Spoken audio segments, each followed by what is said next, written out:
Good evening, Alan, Jim. How you doing, Dick? Hey, Dick.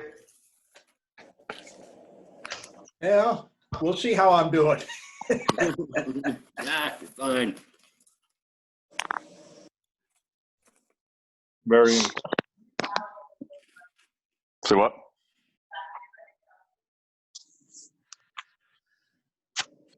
Hello?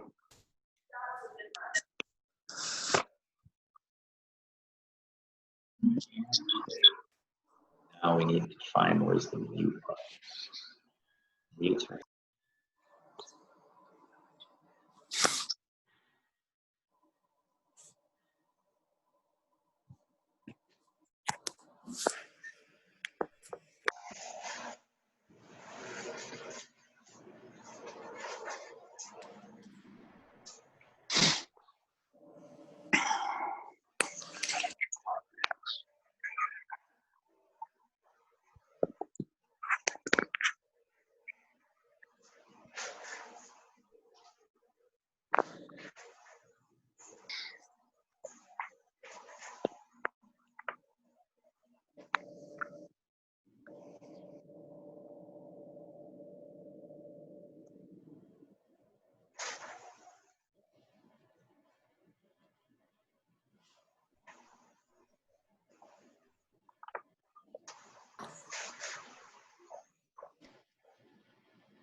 Hi, Dick. Hi, Peg. How are you? Oh, I'm just sparkling. Yourself? Just about the same.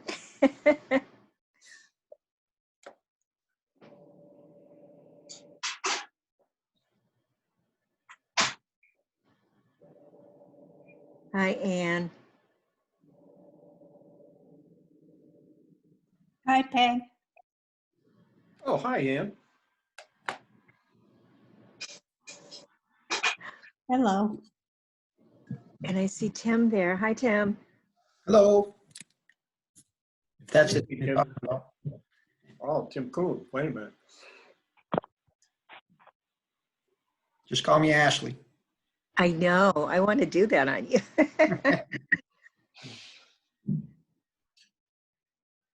Whole new persona, Tim. Yes.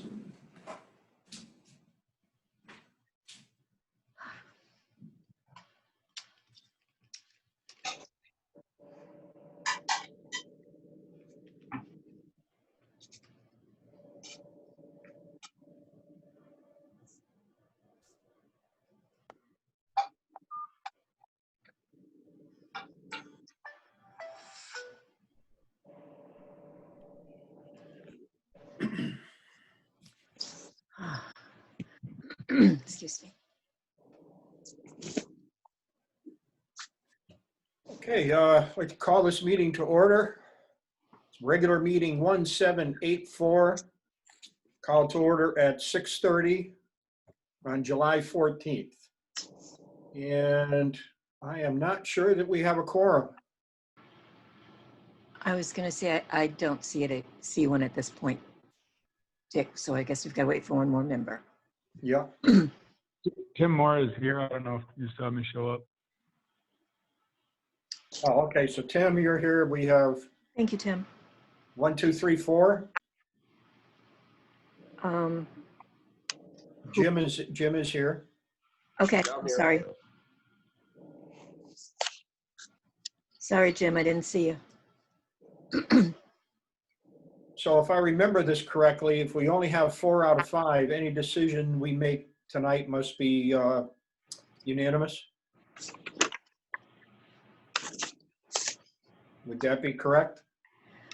I would believe so, but I'm not sure, to be honest with you, Dick. Okay, let's go on that assumption for right now. Okay.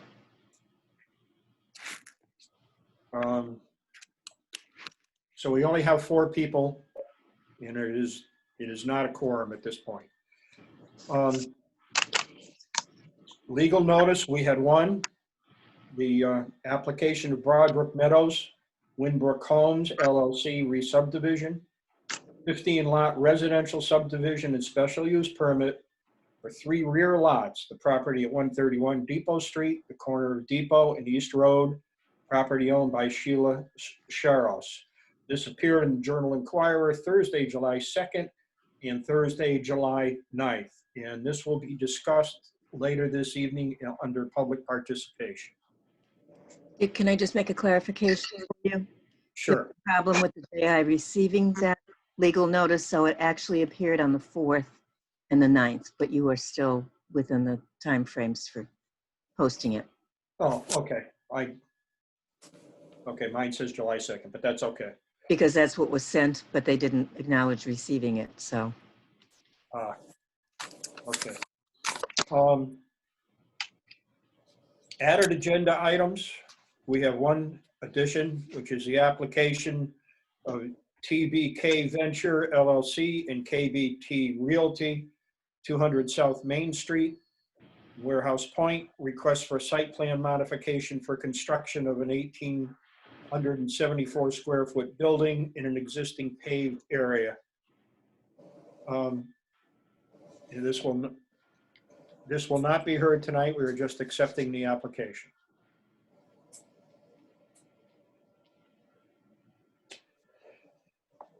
Public participation. Does anyone have anything to add which is not on tonight's agenda?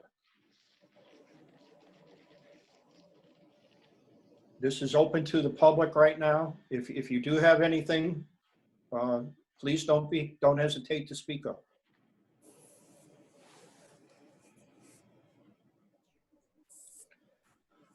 Okay, hearing nothing, we will go to the approval of minutes on June 23rd, 2020, regular meeting, 1783. Anyone have any comments? Sorry to interrupt. I was muted before, but I was just curious, are we going to actually get into the specifics of the development tonight?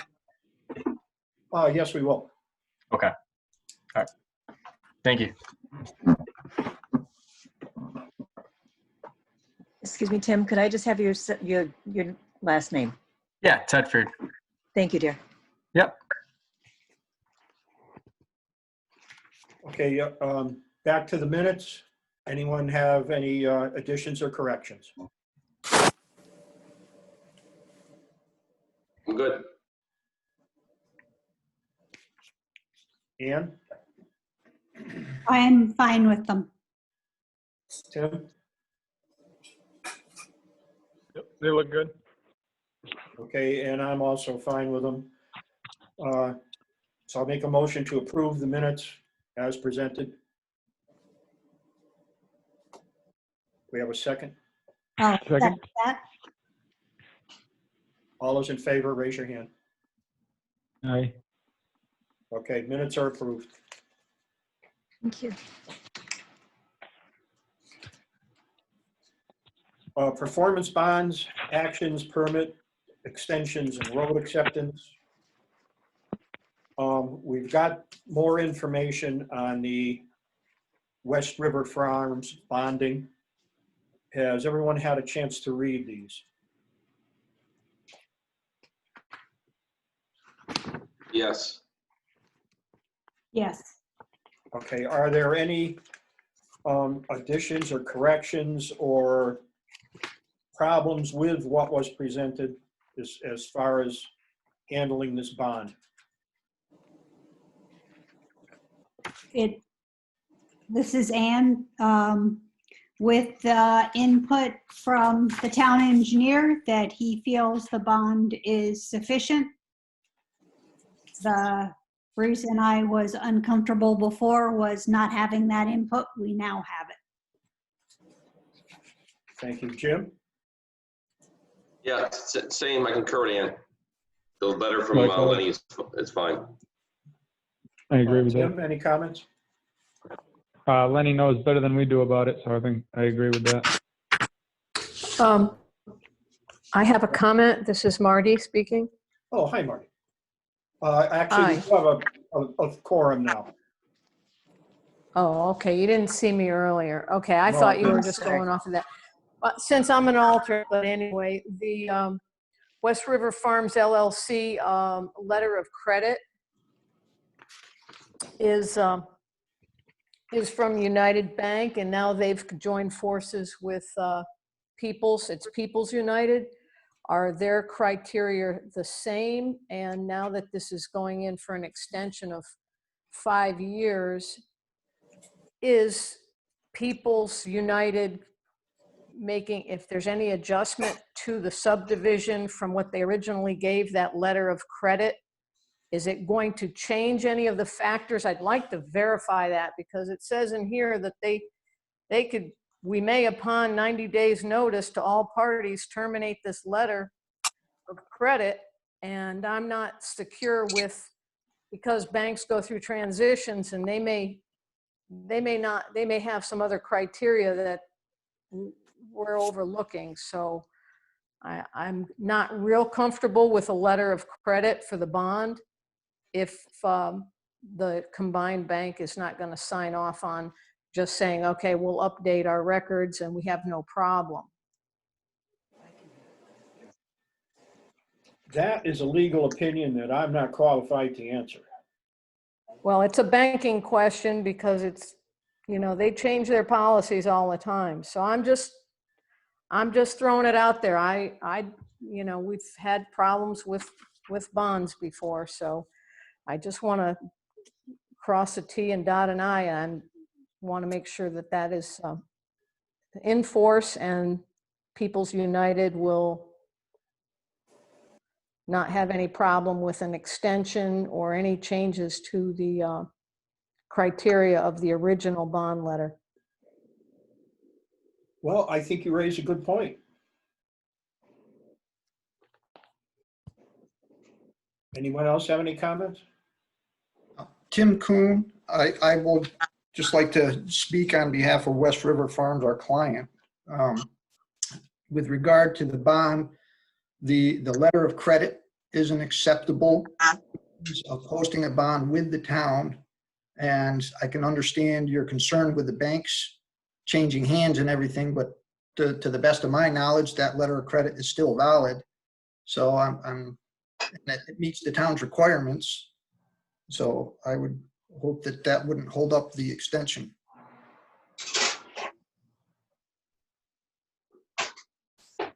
Jim? Yeah, no, I'm good. I mean, if the bank changes hands, the letter still has to be good. Tim? My only question on that, Jim, is I know that there may have been a timeline for that bond letter. I don't know what the dates are, but asking for a 5-year extension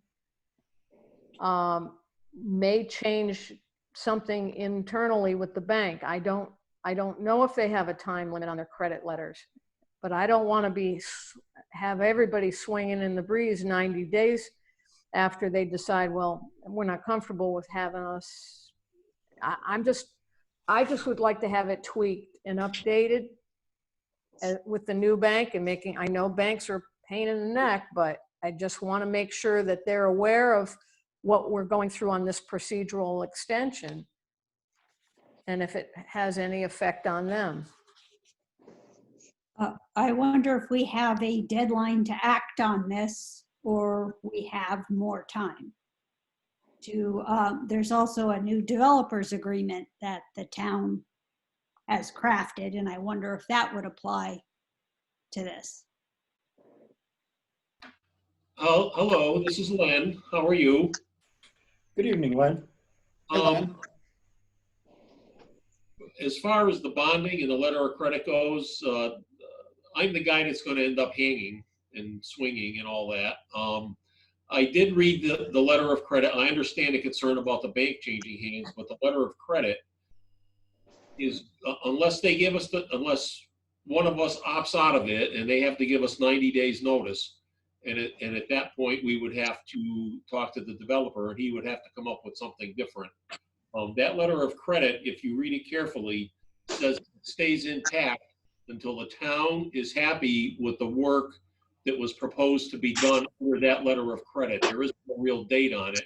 It says it's good for a minimum of 1 year or until such time as the town is satisfied and signs off on the work that is covered by that letter of credit or bond. I'm not fond of letters of credit for bonds either because of that reason, that banks do silly things and we've gotten stuck in the past, but it is an accepted method for the town through the planning department. Maybe that's something that the commission or the town staff has to look into. Maybe you need to make sure it's an insurance bond in the future. But I think in this instance, I mean, you can't, I don't think we're gonna tell the developer to basically leave the subdivision the way it is and not give them an extension to finish it. And every phase that he goes on from phase 1, there's a little bit of a bond in place for phase 2. I think maybe just an erosion bond. But at such time as he wants to get into working on phase 2, he's going to have to come up with another bond for phase 2 to cover the work that he needs to do in phase 2. So I don't know if that makes you feel any better or not, but that's my take on it. Okay, Len, it's in your court. I'm good. No, if you're good, Len, and this is how we've done business and continue to do business, so be it. Len, do you have a feel for when we are going to start applying the developers agreement? I do not know. It's I believe reviewed by the town attorney. We've had a couple of meetings on it. I would think that hopefully it's ready to go by the time he's ready to start phase 2. And we'll use it for everything going forward on that development and every other one. Okay. Anyone else have any comments? In that case, can I have a motion to approve the application of West River Farms for a 5-year extension? Dick, this is Ann. Are Marty and I voting and Yes, you are. make Yes. motions, or do you want the regular members to do that? Say that again, please. You can make the motions, Ian. Okay, I just wanted to clarify if Marty and I can make motions and vote, or if you wanted just the regular members. No, you are taking the place of regular members, 100%. Okay, thank you.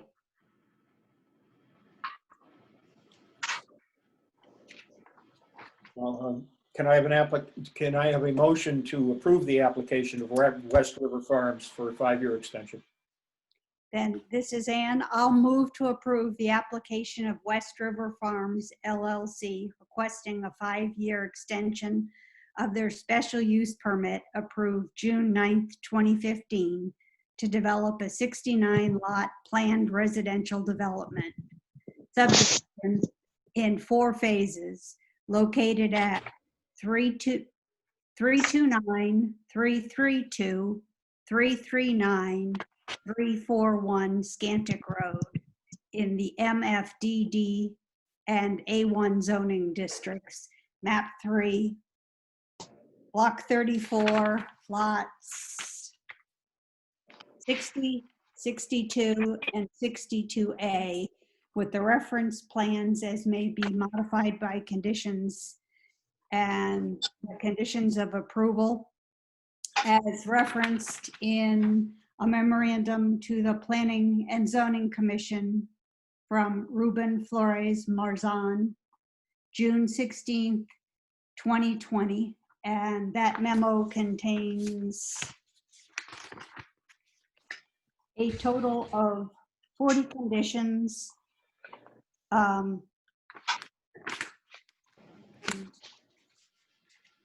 I don't have page numbers, so I'll leave it at that. We have a motion on the table. Do we have a second? Second. Second? All those in favor, show of hands, please. Aye. Aye. Okay, motion is approved.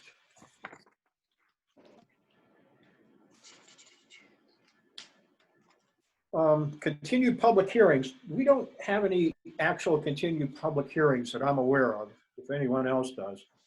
No, we don't. Okay, now we've got the Broadbrook Meadows, a re-subdivision for a 15-lot residential subdivision and special use permit to allow 3 rear lots. Property located at 131 Depot Street, corner of Depot Street and East Road. The property owned by Sheila Charles.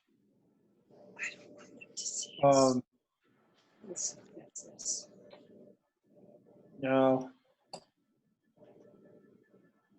we have the information here. Excuse me.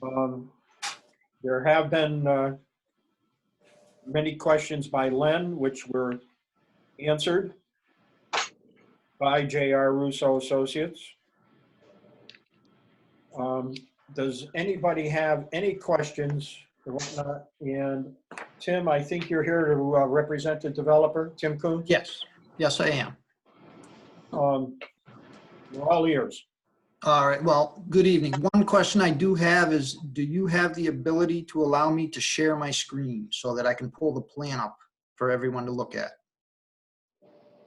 I do not have the technological know-how to know that. Okay, I think Jason does, the host. Jason might have to do it. yeah, I believe that is the case. I don't know if, he's not on at the moment, is he? No, he's not. Well, then I guess if we go without it, because I'm assuming you all have copies of the plans. You get a hold of him because it is only a hosting. You can move on while I get a hold of him. Okay, all right, thank you. All right, so I'm Tim Kuhn, professional engineer with J.R. Russo and Associates, here representing Winbrook Homes LLC. Also on the line, I believe, is Reinhard Van Hollander, who is the applicant. We are proposing a 15-lot subdivision at property located at the intersection of Depot Street and East Road. It is currently a 35.29 acre parcel zoned R3. It is currently improved with a barn and some sheds at the very southwest corner off of Depot Street. And other than that, it's in there's approximately 13.4 acres, which has been historically in row crop up along East Road, and some additional field in the middle of the area that has been hayed. And then to the north and northwest, there's a large wooded wetland. The majority of the runoff the site sheet flows down toward that wetland to the north and the west. There's just a very small portion of the property right at the intersection of Depot and East Road that actually drains toward that intersection into an existing pipe which connects to the town's drainage system in that street. So, as I mentioned, we're proposing 15 lots, include 12 frontage lots and 3 rear lots. As I mentioned, this is a 35.29 acre parcel. We do have frontage along East Road East Road and Depot Street, but we also have a large portion of upland area kind of in the middle of the site. So we are proposing the 3 rear lots to access that land. The lots will be served by on-site septic systems. Will also be served by public water. Currently, there is public water in Depot Street, and as part of our application, we're proposing a main extension down East Road in order to serve all of our properties along East Road. I'm sorry, Tim, can I interrupt you for a minute? Sure. Dick, I don't know if you have the ability, but could you mute everybody except for Tim? And whoever's the last digit 715 on the phone, could you please mute your phone? I don't know if I can mute that. Um, Sorry, Tim. No problem. I Yeah, you think, probably can't, but anybody that's not speaking, if they could please mute their phone, we won't get that echo. You can go on, Tim, thanks. Okay. All right, the plans in front of you do show the layouts of the lots and the rear lots, including for the rear lots. There are requirements for the driveways to be built to standards adequate to support fire department or emergency equipment. There are also screening requirements for the rear lots, which we are providing vegetation screens in order to meet those standards. The driveways for each of these lots, we have submitted to Len at his request, sight lines to demonstrate that each one has adequate sight line, looking up and down the street for safety. The lots all meet the minimum requirements for area and frontage. We are proposing to meet the open space requirement by paying the fee in lieu of open space for each of the lots. We have been to the Wetland Commission and we did receive their approval last week or the week before possibly. We also did submit our plans and receive comments from Len Norton, the town engineer, and we've responded to that submission of a letter and some revised plans. I don't know if you guys got the revised plans. I know I submitted them digitally, but I'm not sure I submitted hard copies to everyone. But if you like, I can just go over the changes that were made from the original submission in order to address Len's comments.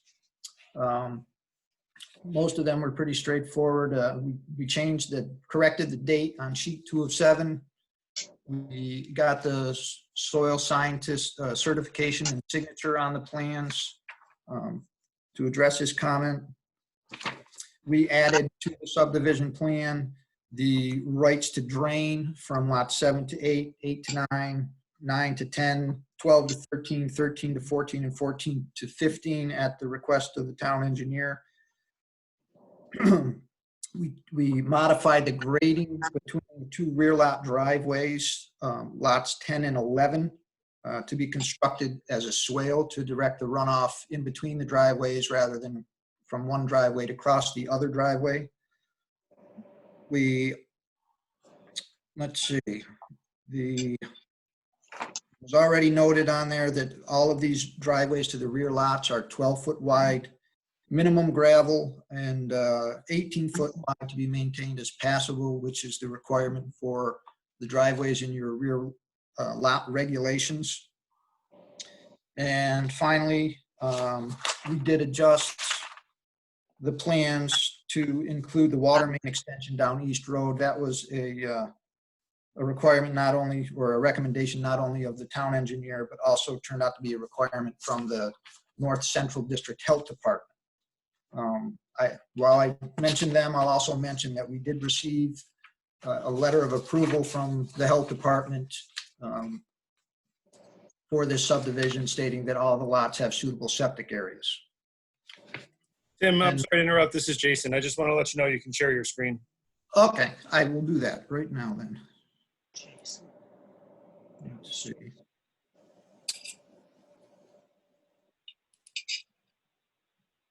All right. So here's our subdivision. Just a brief recap. This is Depot Street on the left-hand side of the page, which is to the south of the subdivision. We have East Road running down the bottom of the page. This will be one frontage lot on East Road. This is an existing lot. I'm sorry, on Depot Street. This is an existing lot on Depot Street. I'll see if I can zoom in a little.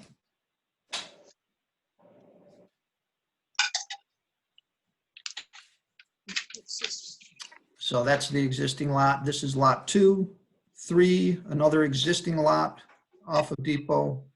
4 is down here at the intersection, and then it goes 5, 6 is a rear lot, 7 and 8 and 9 are frontage lots, 10 and 11 are rear lots, 12, 13, 14, and 15 are the remaining frontage lots. So again, this is the northwestern portion, which is wetlands.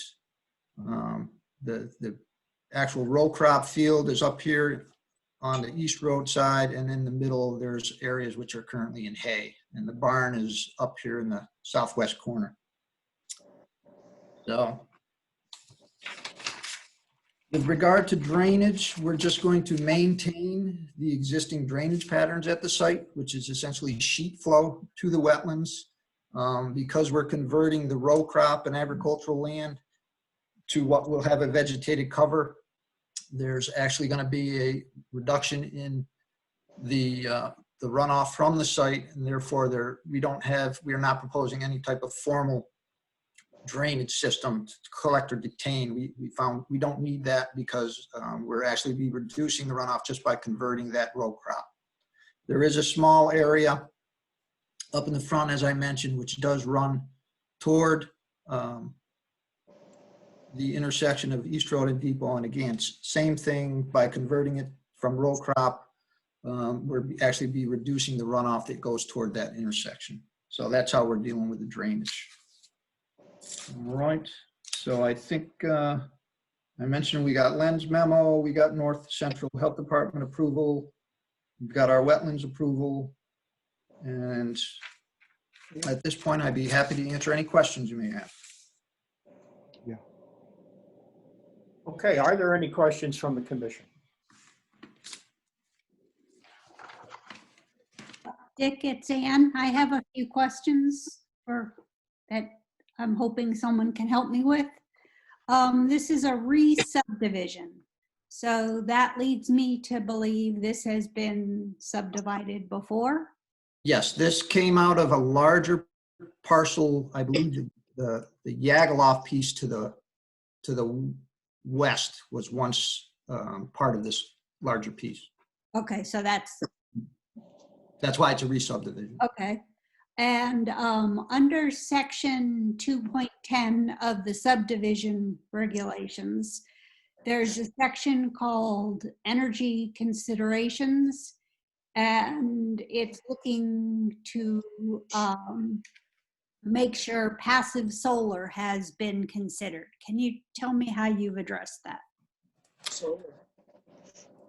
That is typically when they talk, that regulation is more when you're actually have you're developing a new road.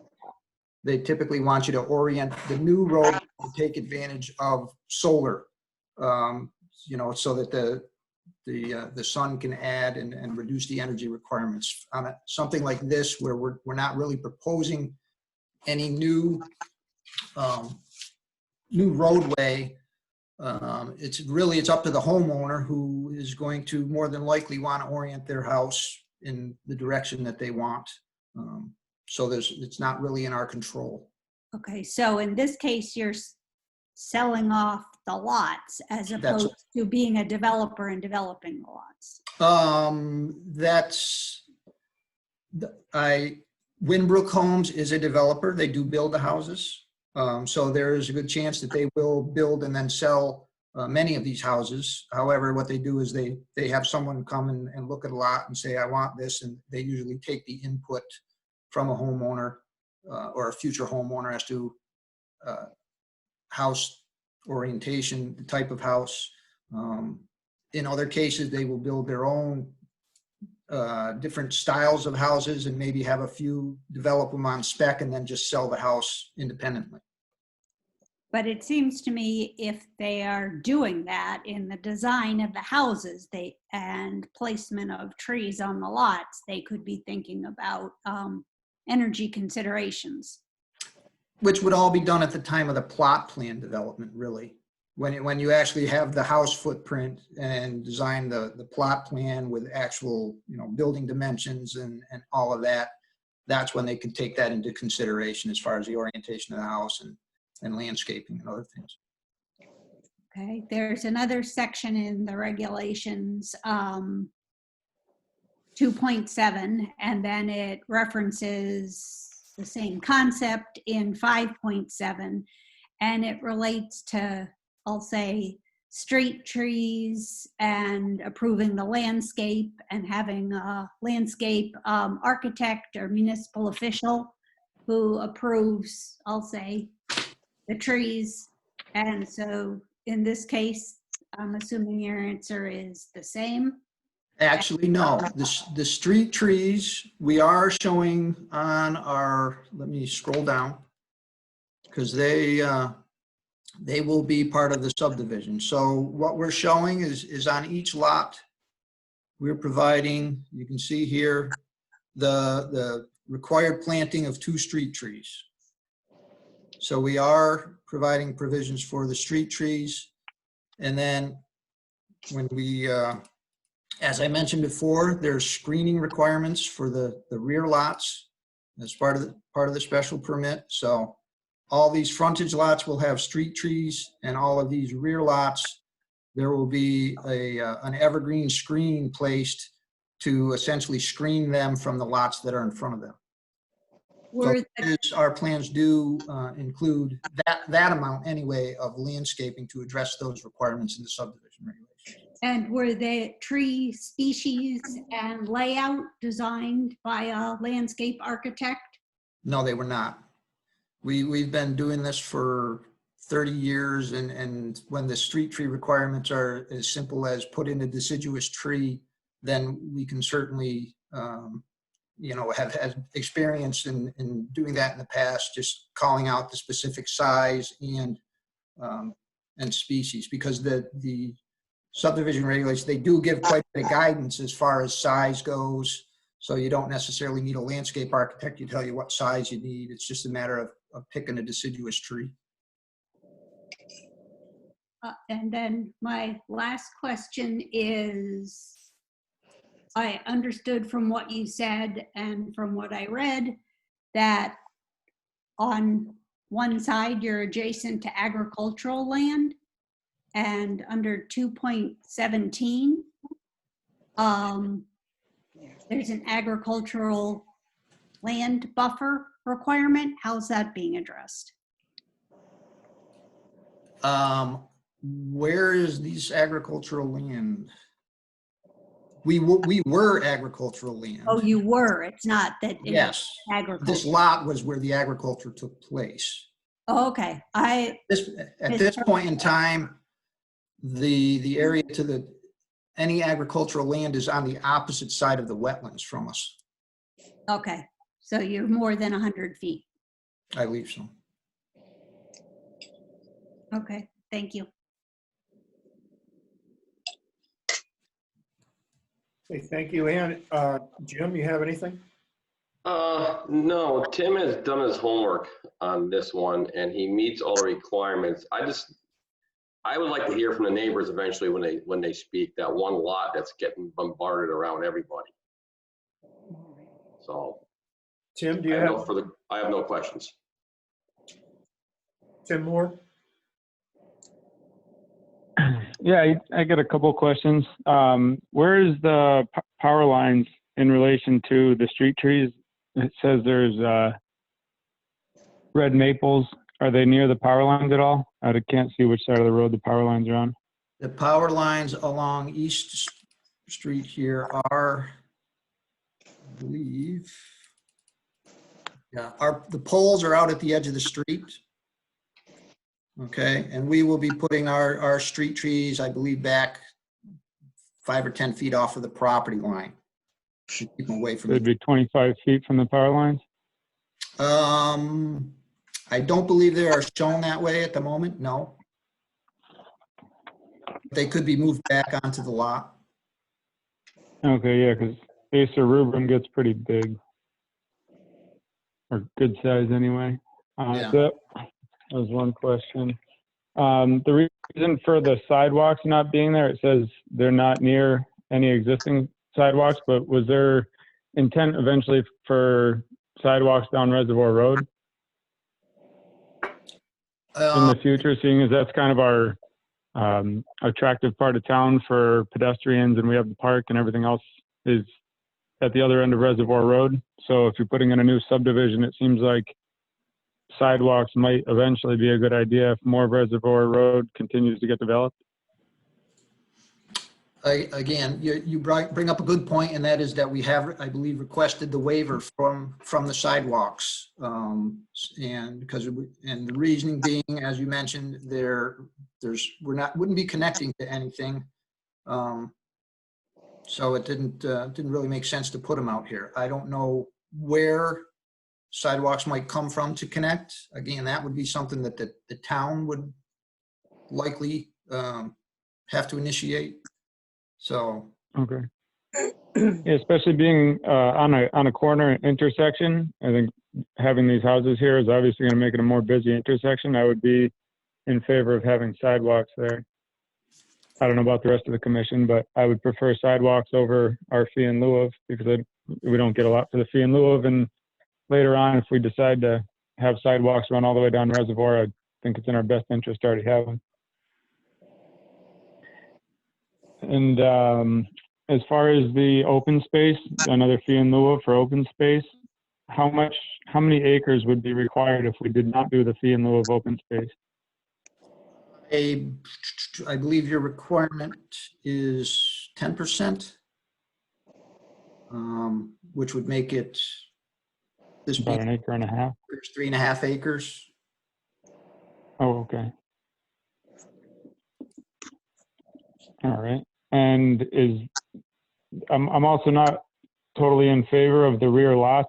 Is there another reason for the rear lots other than just more revenue from selling the rear lots? Well, this is a 35.5 acre parcel, and it's zoned R3. And the minimum lot size in R3 is 60,000 square feet, which all of our frontage lots meet. And I'm just going to try to get up to the subdivision plan here. That was our question. The spare lots. That would be, leave a large majority of land up here that we really wouldn't be able to take advantage of. So we're proposing the rear lots to utilize that land. We're still well below what some lot of this size, that if it was what the density would be in the R3 zone, if you just had 60,000 square foot lots over the entire parcel. Okay, and I see it says 30,000 square foot for regular, it's 30,000 square foot. 60,000 square foot is the minimum lot size. For each one of these is an acre and a half? Roughly, yes. That's only for the rear lots, because the road lots are about 3/4 of an acre, that's correct? Yeah, right. 3/4, 30,000, not 60,000. I'm sorry. The rear lots is 60,000. Frontage lots are 30. Okay. The requirement's 30,000. Okay. So what my feeling on that is, if you're going to pack in as many houses as possible along the road, and they all have a 3/4 acre lot, anybody that you're probably going to be catering to is going to have kids and dogs and everything else. I would prefer to see the backland stay as agriculture, or somewhere that can be shared by all of the houses. I know that's not typical to the requirements, but that's my view on that when we're already getting near to wetlands and mosquitoes and all the above. I would personally see it better just developing along the road, no rear lots. Well, typically somebody looks at developing a site like this large, and an alternative would be, let's put a road through it so we can put even more 30,000 foot frontage lots all over this parcel. Of course, there's a cost associated with that, but I don't think that's really feasible on this lot. Well, actually, I don't know why you couldn't put one through from Depot Street to East Road and have lots off both sides. It's somebody could look at. I gain the same 3 lots. I'm sorry, what? I don't think you would gain any more than 3 or 4 lots by doing a road. I don't believe you would gain any more than 3 or 4 more lots in the rear way. Well, I'm not certain, but I think there's an area for probably more than 3 lots. Okay. But again, typically this is when you have a large interior area that's you don't have the frontage for. That's why we have rear lot regulations to allow for their development. I agree. And these will be Opinion on the nice, matter. they're all oversized, large lots, so some of them large enough to still stay in agriculture. They're the same size. Sure, I agree. That's all I had for questions so far. Anyone else? Marty? Had to unmute. I'm okay. Tim checks everything. It looks like he's covered the bases. Okay, I only have one thing here, Tim. Yep. You mentioned the street trees before. Yes. But yet you asked for a waiver of landscape. So could you sort of explain that to me? I think that may just be a request, a waiver from the landscape architect requirement. Okay, so we aren't dealing with individual houses here then? No, this is strictly, what's being shown here is really conceptual. Someone could come in and say, I want my, a different size house, which is going to change things around. They got to work within the parameters of the lot and the septic. But with changing of a house footprint, obviously there would be some tweaks required in order for the lot development. So these are not plot plans by any means. Each individual lot would be required to prepare a plot plan to come in time of building permit to be reviewed by the town. Okay, thank you. If no one else from the commission has anything, I would like to open this up to the public, but let's keep in mind that it will be one person at a time, please. Everyone will get an opportunity to speak. We did get one letter from a member on Depot Street, and Peg, I'd like to put that in as part of the record. Can we do that, or do I have to read it?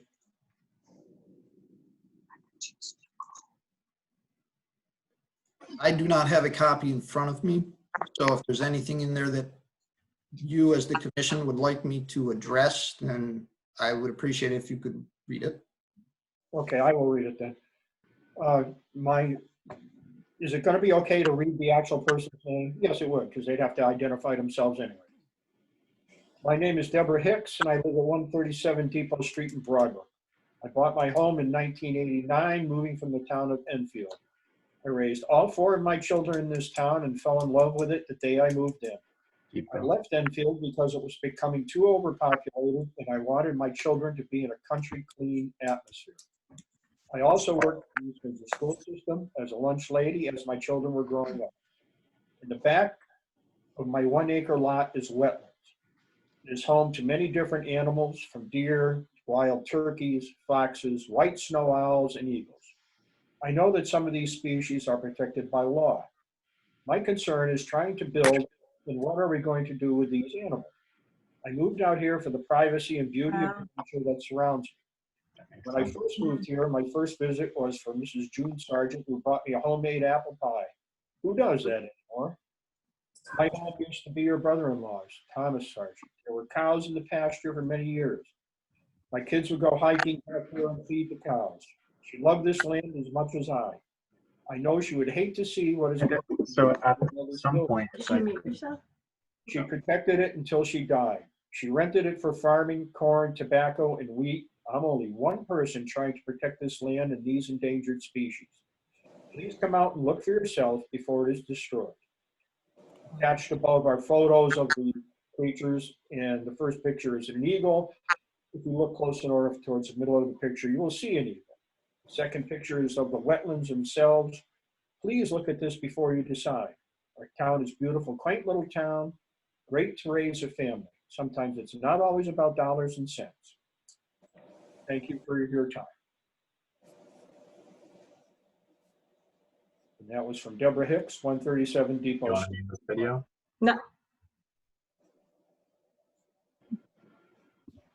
Okay, I forget, Tim? Yes. Yeah, okay, go ahead, Tim. Just, Please identify yourself for the commission. oh, that Tim, go ahead. No, all right.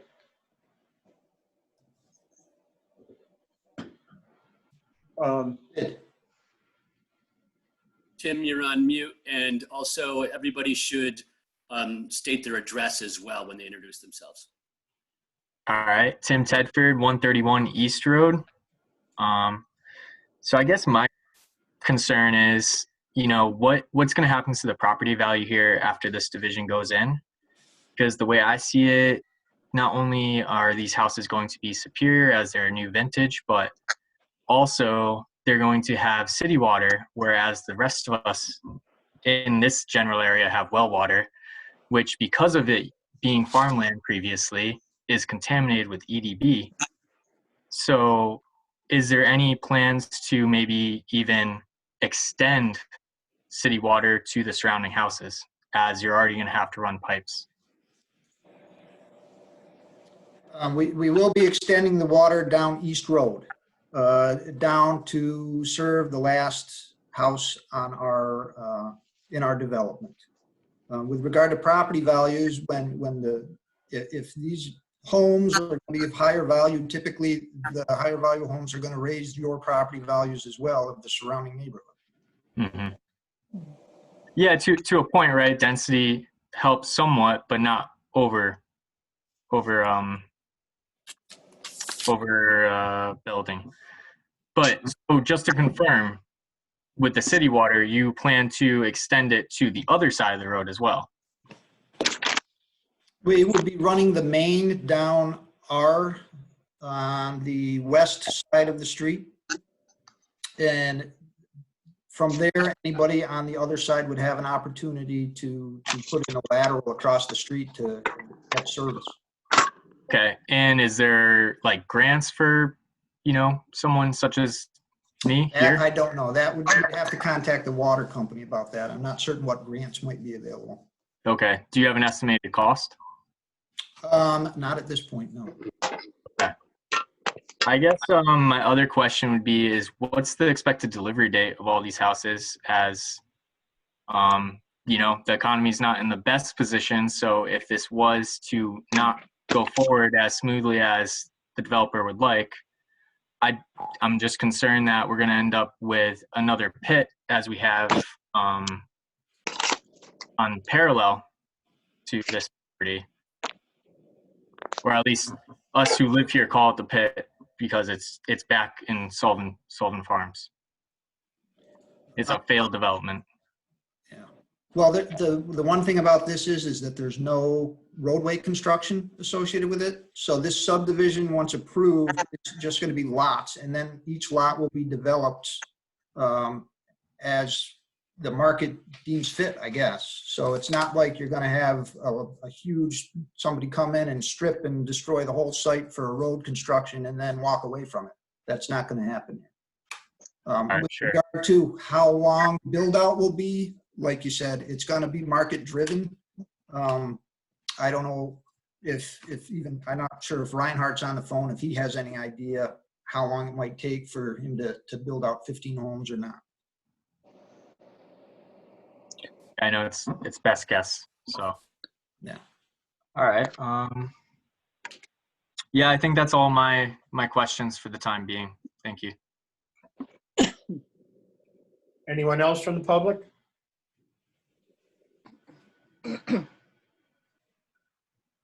I have a couple of questions, and Can you please identify yourself and your address for the commission, please? yes, Jeremy Grunman, 117 East Road. And I mean, I would be also interested as far as the cost of the connecting to city water, the filtration, maintenance and service and water softener and all that stuff can get costly, as well as the well maintenance. So I would like to know, you know, if there'd be an opportunity to connect to that. And I could say there certainly will be an opportunity to connect to that. Again, I don't know typically what it would cost to put a lateral across the street to serve another house. The other thing is, being in my position on East Road, there's regularly a strong wind, and this might sound petty, but my concern is if this does become a long drawn out process where we have vacant lots or extended construction, everyone on East Road is going to be bombarded with dust and et cetera. And I think that would be, dust control is a part of the erosion control measures that are required at all these houses.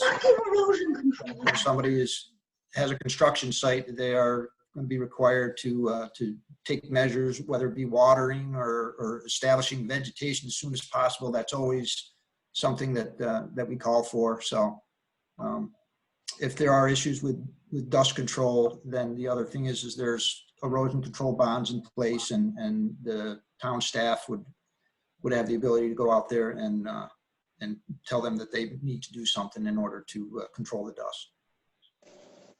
The last thing I just want to voice, because I feel like it's important as a neighbor, is my wife and I bought the house a few years ago in 2016, I believe.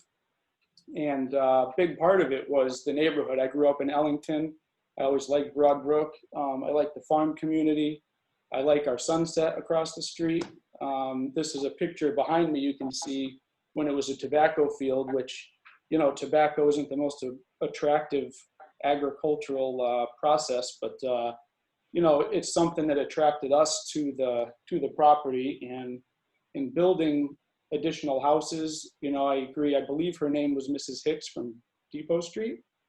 I agree that I'm concerned it's going to become, you know, overpopulated. I heard discussion of sidewalks, and you know, I think that in some ways a lot of that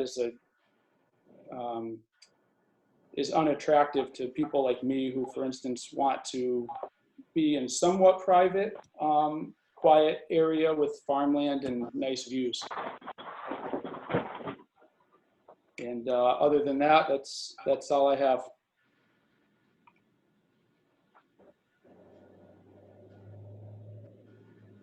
Anyone else? Yes, Mark Paradise. Hi, I live on East Road, 96, Yourself, please. and I'm calling to represent my wife. Excuse me, sir. Could you Yeah. please identify yourself and your address, please? Yep, Mark Paradise, 96 East Road. We live north of the development. I'm calling to represent my wife and Sue-Ann Sargent Paradise. She co-owned the farm with her mother for many years. It was then divided, and you mentioned earlier that the Yagaloff property was originally part of the section that's being developed. That's not true. That piece was that went to Mr. Yagaloff was actually part of my wife's parcel. I have a number of points I'd like to make. If you're going to bring public water down to the end of the development, why don't you bring it all the way up and connect to the development to our north on Cal Myers's property to the east? That would seem to make sense, because then we all have the EDB and other chemicals in our water. I'm always also concerned about the drainage of that property. If you look at your map and where the existing fence line is that bisects the property from north to south, right approximately in the middle between lot 10 and 11, there's an old tree there. And that tree is where there is a serious runoff that comes off of that field. And at the base of that runoff is a farm dump that's been there for many, many, many years. And there's no telling what you might find in that dump. And I'm concerned about excavating that dump and finding what's in there and then having it buried on the property somewhere. That existing fence line, you talked about agricultural use. Well, let me tell you, that existing fence line as it drops off to the west is extremely steep. And you could turn a tractor over there. I'm also concerned about the existing barns in the southwest corner. One of them has fallen, which was an old pig barn, but the cattle also used to go into it for coverage during the weather. But the one in front of it, further south, has fallen. That used to be a dairy part of the farm where they milk cows. But there are also two other buildings, a shed and an attached potato warehouse, where there could be possible contamination from pesticide use over the years and pesticide storage that you people need to know about. Also, you're talking about the fact that you believe that the drainage off of the lots will be contained and not a serious issue. Well, that parcel has been draining off for decades into that washout in the middle of the piece, down into that dump area. And that's why the sergeants used to put in, this is my wife's family, used to put in debris to try and close that drainage ditch. So there's a serious drainage issue running off the back side of those interior lots. Also, I have a question. You talked about those back lots as being some type of multi-use lots or special use back lots. I'd like to know what that means. And also, there was a mention of abutting agricultural land. Well, yes, there is a swamp between the proposed subdivision and my wife's property. There still is agriculture going on, active agriculture. In fact, we intend to file paperwork to try to sell the development rights and keep our side agriculture for forever. So, and the final thing I'm concerned about is that I really don't want to see any leftover farm debris, which is still there, buried somewhere on the property. I think that everything should be removed. And I'd like to know who's going to pay for the removal of the down barns and that sort of thing. So, needless to say, my wife and I are completely against it. I've been all over this farm for the past 40 years and have come to love it. There, as Mrs. Hicks mentioned, there is an incredible amount of wildlife, and this is going to certainly impact their lives as well as the people along East Road. So I will sign off, and hopefully somebody can answer my questions about drainage, about special use backlots, and about the drainage ditch running off of the backlots and the dump and all those sorts of things. Thank you very much. Thank you, sir. Well, I'll start with the special use backlots. They're still just residential homes. What I was getting at before is that I believe that some of them may be large enough if somebody wanted to have horses or something like that. I think there might be a minimum acreage that these might meet in order to allow somebody to have something like that. That's all I was talking about there. With regard to the drainage out there, as I did mention, by eliminating the row crop activity out there and vegetating the area, there should be a pretty good decrease in the runoff in order to reduce whatever issue may be there going down that hillside and this washout that you speak of. And if there is a significant erosion issue, then when somebody develops it, it could be graded to spread the water out in order to provide more sheet flow. The barns up at the southwest corner, I believe that that the ones that are fallen down, the developer does plan to take down the other barn there I know he's had discussions with a neighbor about potentially purchasing it. I believe he has, or he's talked about those discussions. Otherwise, it'll probably just remain with that lot 1 because it is on lot 1.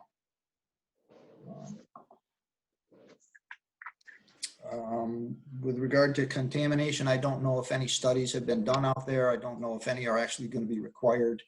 I'm not familiar with the history of the site, but that history, I'm sure that the developer will take into consideration.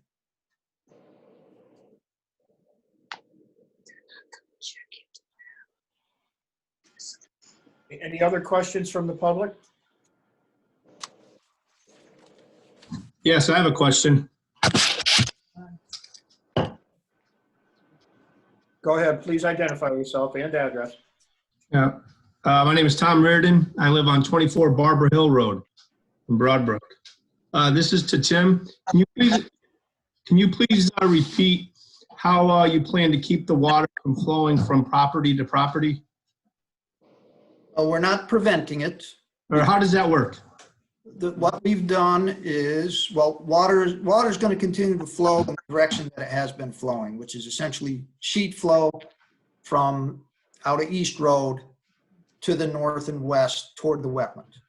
So Okay. there'll be some lot to lot flow. And in order to address that, we have added some rights to drain so that whoever's buying lot 10 knows that the person on lot 6, that the sheet flow off his property is going to come across his lot. So Okay. that's how we're dealing with that lot to lot runoff. Okay, so if I were to purchase a rear lot,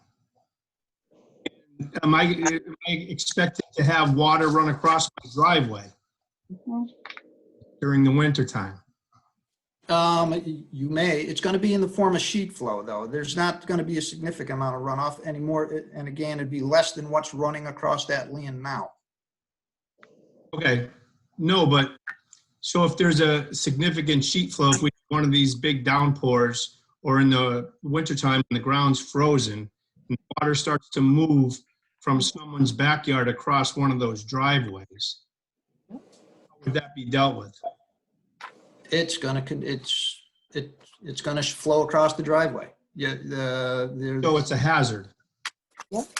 It's a hazard for me. So if I have kids and they're walking to the bus and I have 40 feet of water or ice on my driveway, how do I rectify that? Well, I'm certain that I have the same issue at my house, as do many people, where the water runs off from one side of the driveway across to the other. Unfortunately, not all driveways have the ability to crown so that no water runs across them. So it's a a fact of topography. Water is going to run downhill. It's got to get from the high spot to the low spot, and in many times. So there's nothing you can do. If it becomes a significant problem, then you can likely put a swale in to intercept it on the uphill side of your driveway and divert it around the driveway. Okay. This wasn't meant for, you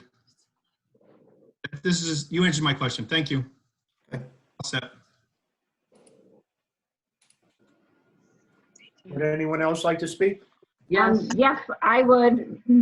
Go right ahead, please. My name is Maureen Duclos. Heidi Alexander. We're at 149 Depot Street, and we are the house that someone mentioned was being bombarded. I believe it was Tim. So we have some of the same concerns that Deborah Hicks, Tim, Jeremy, and Mark had. But I'll start with our property lines. Jay Russo Company had surveyed our property prior to us purchasing it, and then we had it redone when we moved in. Our property lines are being moved on this thing on page 2. It appears that ours are being moved. It's the same company that surveyed the land for us as well as for you. So I'm wondering why it's being moved. It's both back pins and I think the front east road pin as well. 149 Depot. Not that. We are the company that did the surveys, and I don't believe that we are relocating any property lines associated with your lot. On the drawing for number 2, it gives the, I mean, we're lot 6, I'm sorry. We're not lot 6, we're number 6 on the diagram on page 2. And it shows dotted lines opposed to solid lines. And it says that I believe the dotted lines are the ones that were, one of them is the existing and the other one is the change for it. So we're 6, we're number 6. It's Maureen Duclos. Yes, we're right here. Right here? Yes. Okay. So across the back 2 corners and then the front East Road corner, there's those dotted lines and the solid lines. And when we read the key to the thing, it showed that it was, they're somewhat changing. Dotted line, yeah. So it said existing pins and That dotted line represents the edge of the cultivated field. Okay. It is not a property line, existing or proposed. Okay, so it's not changing then? No, it's not changing. Okay. When they finish the building around us, if the lots sell or whichever lot sold, are they going to assure that our pins are still in and our markers? Yeah, there shouldn't be any disturbance of those existing pins. You can see your 4 pins are still in place. IP found, IP pound. All of those pins are in place and they should not be disturbed by any. If they are disturbed by any type of development, they should be replaced by the person that did it. Okay. Another question we have is the trees. So I see that they're showing that there's going to be 8 evergreens across the back of the property. It's actually on not our property. It would be the other person's property that's buying behind us. And it doesn't say note what species or kind of evergreens, just evergreens. And yet we see that there's arborvitaes that are being planted at the driveways for the proposed backlots. 2 things. One, we don't want the trees on someone else's property. We prefer for them to be on our property, because if they're on somebody else's property, then they have ultimate say on if they stay or they go. And if it's part of the plan to give the privacy, we'd like to have it on our side, not on that side. And we also want it all the way around, but on our property. Because as it shows, we have 3 sides of us that are affected by this plan, everything but the street side. Right. Well, the screening is a requirement for the rear lot, and that one behind you is the only rear lot that actually has required screening. And that's why it's being provided on that rear lot at the rear of your property. With regard to evergreens, again, there could be any number. We could use spruce trees, it could be use pine trees, but that could be something that, there's several different ones that will provide the required screening and desired. So I guess for us, with what pines look like as they grow up, just not a desirable tree to look at for us. We would, if they're going in, request evergreens. Don't know that that's a possibility. Arborvitaes, arborvitaes. The fencing is a question for us as well. We're going to be, as I said, built on all 3 sides of us. I do a lot of walking, and on Reservoir, my understanding is that the same builder is building those 2 new homes on Reservoir. And whoever it is, the fences that are up towards the front of the yard are completely down, silt fences, I think they're called. They're completely down. They have been down for, I don't know how long, but I walk there on a regular basis, and it's been weeks that they've been down. In the plan, it states that there's a set amount of time after wind, after rain, after different things for people to fix these issues. And as far as I can tell, it's not being done there. So I can't assume that it's going to be done here. The wind here, as I believe it was Jeremy had stated, is unbelievable. And it's not only around a storm that it's windy. It's windy almost every day. What kind of guarantees do we have that it's going to be done here if it's not being done at a different a different location. I can't provide you any guarantees. All I can say is that the town staff does have the ability to go out and enforce that. That they put it up and reinstall it correctly. The wind was the same concern for us, just the fencing on all sides from the time the project starts. Right now, it's to the lot behind us and the lot, I believe, to the east road side of us, but nothing to the house, to the main street side of us. Again, with that wind, dirt that's going to be moved onto the lots. We would like fencing all the way around us from the beginning of this till the end of it. As I think it was Tim said, the dirt and stuff is just, it's going to be a mess. Yeah, well, typically what we're showing is silt fence is really, it's meant to intercept runoff, to prevent silt-laden runoff from spreading onto somebody else's property. So we typically, when we design these things, we really only put the silt fence on the down gradient side of a property. And for example, here, your lot is located higher than lot 3, which is why we typically would not call for a silt fence along this side, because the main purpose, as I mentioned, is to intercept the runoff and the silt-laden runoff, which would all be down gradient and flowing in the other direction. So nothing's put up for the wind for the dirt being moved around? No, typically no. There's, if there is dust issues, then that it can be looked at that point in time as far as taking whatever measures are necessary in order to control the dust, whether in order to keep the dust down, or if a silt or some type of fence would help, then that could be investigated at that time as well. Okay. Gas line, is the gas line going to be brought down Depot? No, we are not planning that at this time. Do you know why not? Is it just merely the cost? Or? I don't know if the gas company is approached us or not with regard to extending it. But it's not something that we are proposing as part of our development. Okay, I know that Mark Paradise brought this up, and I think Deborah Hicks as well, but with the farming land, water treatment systems were put in all of the homes due to the chemicals that were on the land. The potential issues with digging the earth and putting all that into the air for all the neighbors. We have concerns around that. I mean, they used to spray and stuff, and we made sure we weren't home and that stuff was happening. It was only one season we were here when they were still farming the land, and we switched to public water because of it. What do they do to keep the dirt down and stuff? Again, it'd be measure of dust control during construction.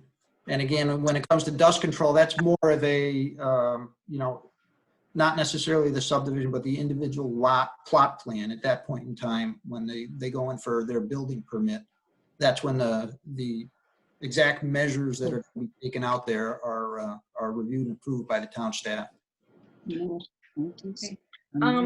Will the potential buyers, will they be told what kind of issues there were before with the waters and the wells? I don't know what type of disclosure is required for something like that. They're not actually putting in wells, so they shouldn't be impacted by that. Well, just the soil and stuff more because of the soil and all the stuff that had been used on it. So do you know if the houses on Reservoir have been purchased? Because if we're going as a town going ahead and putting in a whole bunch of new houses and other houses that are already being built aren't being purchased, I'm just wondering what the status is on those. I don't know the status of those plots. The process, as far as I understand, people have to buy the lots, and then the people will, on the plan it showed 4-bedroom homes, but it sounds like that's just kind of throwing that out there because the homeowner will actually decide. That's correct. What is shown on here is a concept for development, and what we had to do is demonstrate that we had a large enough septic area to serve a 4-bedroom home. So that's the typical convention, is we pick 4 bedrooms and just demonstrate that we can provide septic system for that. For that. Sometimes Okay. you can put up 3 bedrooms, sometimes more. It's something, again, decided at that by whoever comes in and wants to build, or the building type. So what's the process prior to the homeowner deciding those things? Is all the land prepared ahead of time and then it sits, or is it prepared lot by lot as it's sold?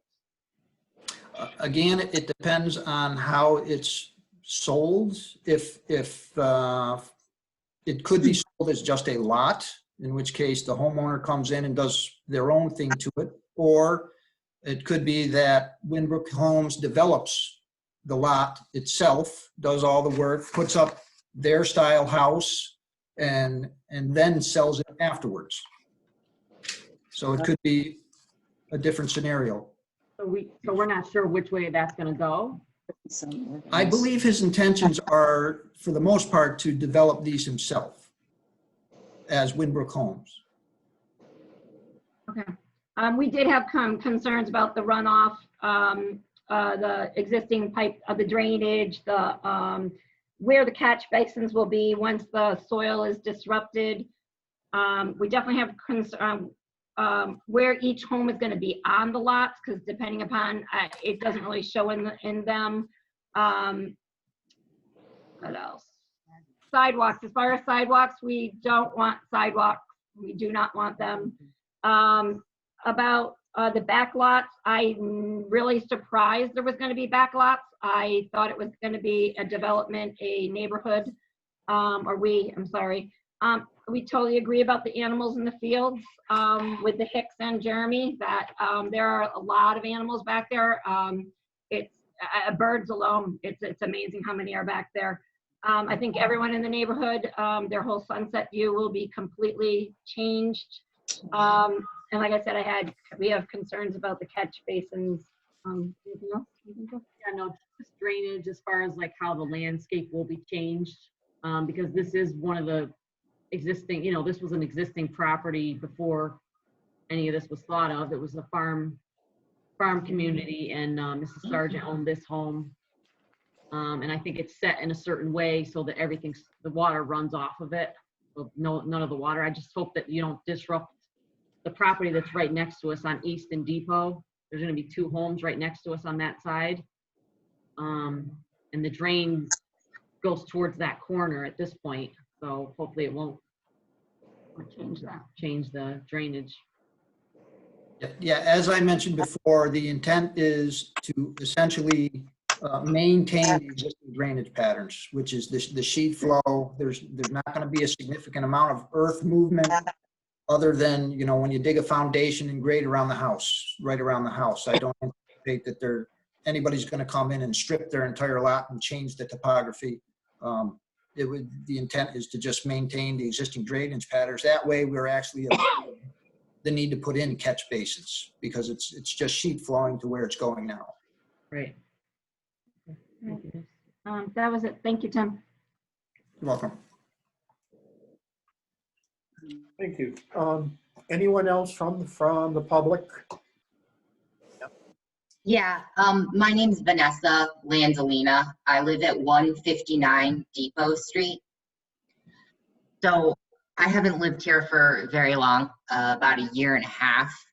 And I have thoroughly loved living in this neighborhood. And I'm a little disappointed to not have a lot of my neighbors' questions answered. And it sounds like a lot of this responsibility is being put back on the buyer of the property.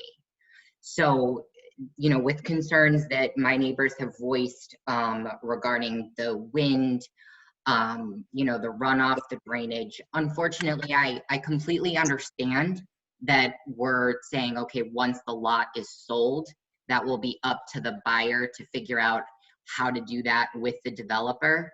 But you have to be able to give us something in order to satisfy what we're looking for. So if I'm the corner lot, and when I get a lot of rain, all of that rain ends up in my driveway based on the drainage now, you're telling me that you're not going to do anything to improve that. That doesn't really satisfy what my cause of this whole issue is. Same thing with the wind. You keep referring to the fact that you're talking about dust control during construction. Well, give me some examples about what that looks like in terms of an actual dust control. I know what dust control is in terms of construction, and you have no way to mitigate that for us. So, you know, if we're gonna only sell it by lot, we could potentially be looking at years worth of construction going forward. And that's gonna hurt the property value of my home if I'm trying to sell it in the short term. So, you know, without going too far into all of this, because in all honesty, I think my neighbors and the community as a whole have done a really excellent job asking questions about, you know, again, about the sand, about the wind, about the drainage, sidewalks. You know, I'm everything that Jeremy and the, you know, Maureen and Heidi have indicated, I'm in Tim as well in complete agreement with. So, you know, on paper, this actually looks really nice, but it's not what it's going to look like in reality. So I'm a little concerned about getting on board with this whole project. So I understand I didn't ask a question there, but I think my neighbors did a pretty great job about asking the questions that we're looking for. It's just disappointing that the answer seems to be we're putting it back on the owner to resolve.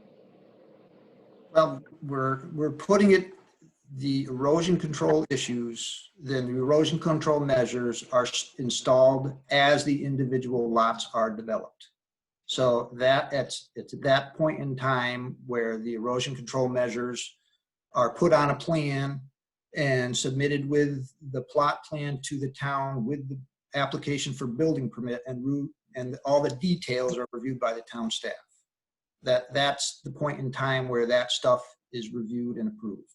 And if there's an issue in the field, such as dust, then that again is typically taken care of in the field.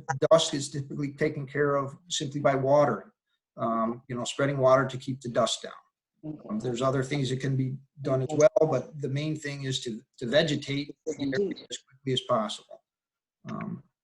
So again, all those issues typically happen during the construction of the individual homes. But they do fall within the, you know, the jurisdiction of the town staff. The town staff can take measures if a problem does arise to have the developer implement something at that point in time if it's not, or even if it is called for, if it's called for on the plan or not. They, if a problem arises, then they work together to resolve it. Understood, and I appreciate the honesty with it. Again, and I'm just, because I bought this house, we've all bought our houses for the purpose of living in this space, for, you know, it to be basically put back on the town to implement and regulate, and then for the fact that this construction could potentially go on for years if the developer decides to develop it in that manner. You know, I understand that maybe in the long run, that's going to help us with our property value because the houses may be nicer, so on and so forth. But if they don't sell off the lots and we're just looking at half potential lot construction, that is certainly not going to help us as a community. If I may step in here a little bit, that's all part of the bonding issue. The developer has to maintain that land if he doesn't use it for the actual construction purposes. He does have to put a cover on that land. Okay, thank you for the clarification, Dick. Is there anything new from the public that has not already been discussed? I'd like to close the public hearing and... Yes, hello? Yes, go ahead. Oh, sorry, this is Andre Matolsky at 148 Depot Street. I live across the street from the property. So it's been said that this was a conceptual drawing and it shows one family, 4-bedroom homes, I believe for drainage purposes or whatever was mentioned. Is that what's going to be allowed, or is it technically going to be zoned for 1 to 4 family residential homes potentially? When you create a lot like this, there's no real restriction, if you will, on the number of bedrooms based on the lot itself. It's more driven by how big of a septic system you can fit. That's why we put 4 bedrooms on here, because we have to show that there's enough room on this lot to serve a 4-bedroom house. So that's kind of the septic system size is kind of the limiting factor as far as how many bedrooms could actually be put in a house on this lot. Okay, I wasn't necessarily referencing bedrooms. I was referencing families. I don't necessarily. Oh, no, these are all wouldn't single-family necessarily homes. be- Okay. So that was This my is not a first concern. multi-family zone. Okay, thank you. The second concern was that this is it's being proposed as just a subdivision, and that the development piece, a lot of these decisions would be up to the builders. That seems like a way of kicking it down the road. And you've also mentioned that his plans are, ideally he'd be developing them. And my concern would be if it becomes a speculative development where homes are being built before they're sold, that I'm going to live in a construction zone for the next 2 decades. And I believe that Dick referenced the bonds earlier. There are erosion restoration control bonds that are in place so that if a site is left exposed and not stabilized, that the town can pull that bond and go in there and there's money to have it stabilized so that situation doesn't remain for 2 decades. Okay. My last statement was regarding the value, and that the assumption that this is going to increase the value of homes. You ask anyone around this street, and that is only if you plan to sell your home that you're increasing the value. By doing this across the road, you're taking value, because we all purchased our homes with that view. Just a statement, not a question. That's all I have.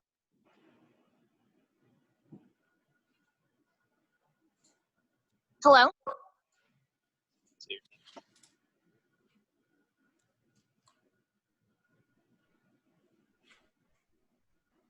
Hello, this is Nicole Matulski. I live at 148 Depot Street.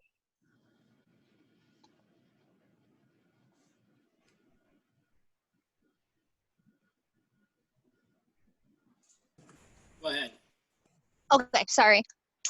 So basically, my concern is just the view. I bought this home for the view, for the countryside. Like, that is the only reason why we bought this house. When we bought this house, what was the guy who sold us the house told us that the land was protected. It was one of my questions, and obviously he was just blowing smoke up my ass, but I thought the land across the street was protected. So by building these homes, you're ruining a family, because we will be leaving. I'm staying for the view, and I don't know. I'm just really upset about the whole thing, because this was supposed to be my forever home. We've been here since 2014, and now it's not. So that's really all I wanted to say. It's really upsetting that, I just love the wildlife, the birds, as Maureen said, like, they're everywhere, and it's going to destroy all of that.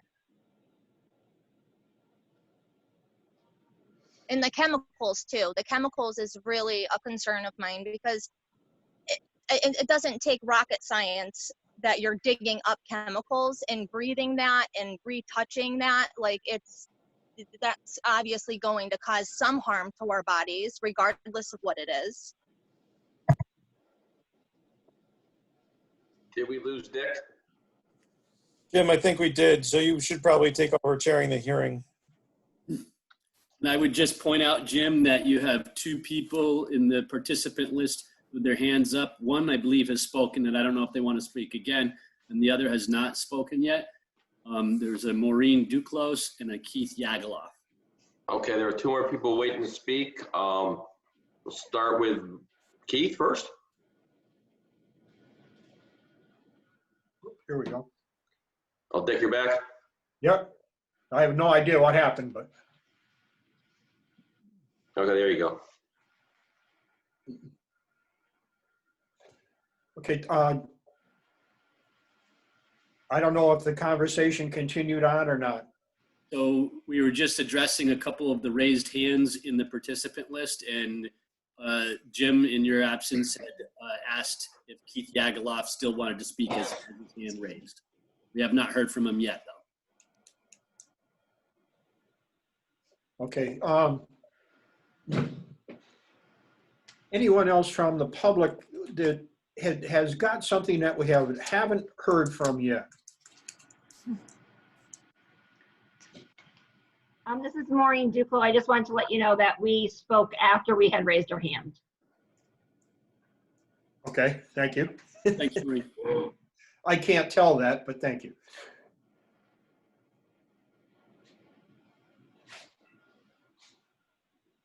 Anyone else? We'll close the public hearing and kick this back to the commission for final comments. Are there Anyone else? questions from the commission before you close the hearing? Yeah, I have one question, excuse me. I was trying to click speak, but it wouldn't let me, and I don't know how to raise my hand formally on here. Jeremy Grunman, 117 East Road again. Not super, used to using Zoom, but I just got this message on here talking about the state of Connecticut never purchasing the development rights to the property. So what does that mean? I'd say that is everybody has the ability to chat, and so that's a group chat, and Mark Paradise said to the group, the state of Connecticut never purchased the development rights to this property. That means it was never protected. So I guess that was in reply to something that the last woman who spoke had mentioned. Okay. All right, I got it. I didn't know if it was just something I was seeing or everyone. Thank you. Anyone else? Are you able to hear me? Yeah. Hello? Oh, can you hear me? Yes. Oh, I'm sorry. This is Keith Yagaloff. I tried to talk earlier, but I couldn't get through. So, I just wanted to say a few things. So I'm the abutter next to the barn on 125 Depot Street. First, we have some very healthy wetlands in that area, and as other people have said, there's enormous abundance of wildlife in there, and it's a very healthy area right now. Mark talked about there being farm debris down the slopes. The farmer used to park tractor trailers down there, and it looks like he still left a lot of debris back there. And I'm also concerned about the two collapsed barns that are actually collapsed into the wetlands, not abutting the wetlands, but directly into the wetlands behind the red barn over there. I'd like for you to consider a condition that lot 1 and the rear lot with the debris in the back, that they can't commence any work on those properties, because I don't think a lot 1 buyer shouldn't be buying that lot and having it been approved by the town for building purposes. No collapsed barns in the wetlands that are on that lot. I have spoken with the developer. They seem to be very conscientious and willing to put a plan in place for removal of the collapsed barns and hopefully the farm debris. But I agree with other folks, just putting it down the road on the buyers to do that seems to me letting the horse out of the barn when you have an opportunity to in order for those lots to be approved, lot 1 and then the other rear lot, they should be removing that debris. The debris down the slope is right adjacent to the wetlands. It's probably within 50 or 75 feet of the wetlands themselves. So, and that wildlife happens to it. Thank you.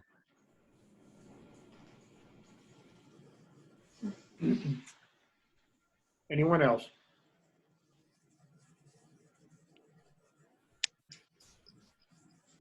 Dick, I do not want to close out the public hearing and vote on this tonight. We're missing Joe, Mike, and Frank. And there's a lot going on here, and a lot of people have spoken, plus there's waivers. So I would like to continue this till next meeting. I don't know how the rest of the commission feels. I'm with you, Jim. I'm concerned about those environmentals, and I think as a developer, and you can't just, you know, I know they say buyer beware, but you have to, if you want a subdivision and approval for these lots, you can't approve a building lot if it's got hazardous material or crap or whatever. So I'm not comfortable with doing that. Yeah, to tell you the truth, I'm not either, because there are more conditions that need to be added on here. One definitely has to do with the barn structures and what's going to happen with them and how they're going to be removed. And we have to set up an agricultural buffer zone here that has to be in the terms and conditions that anybody buying the property has to be aware of this.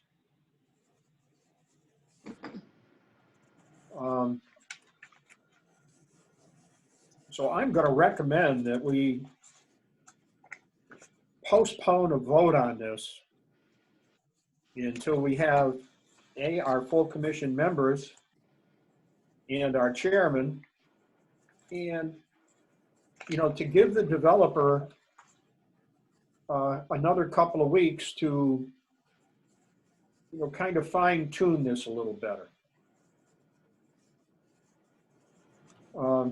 So can I have a motion to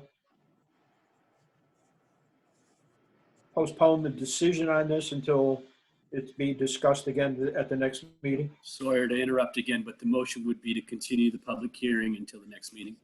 Okay, well, to continue the public hearing, sorry, Al.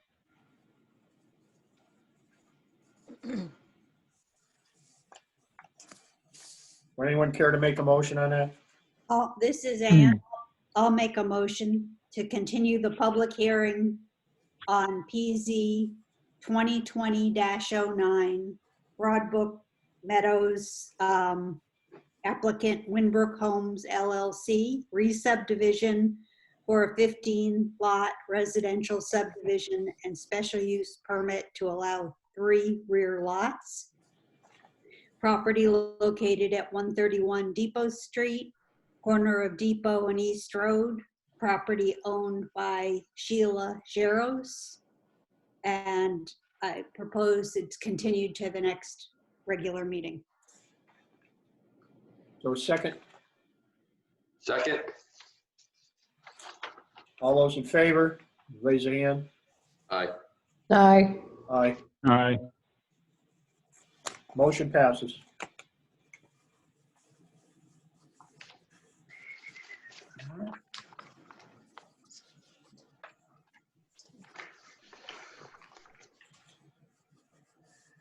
Egg, are you all set with that? Yes, I am. Okay. All right. Next up, we have the Silverman Group, 12 Main Street. This is really just a clerical revision, a language change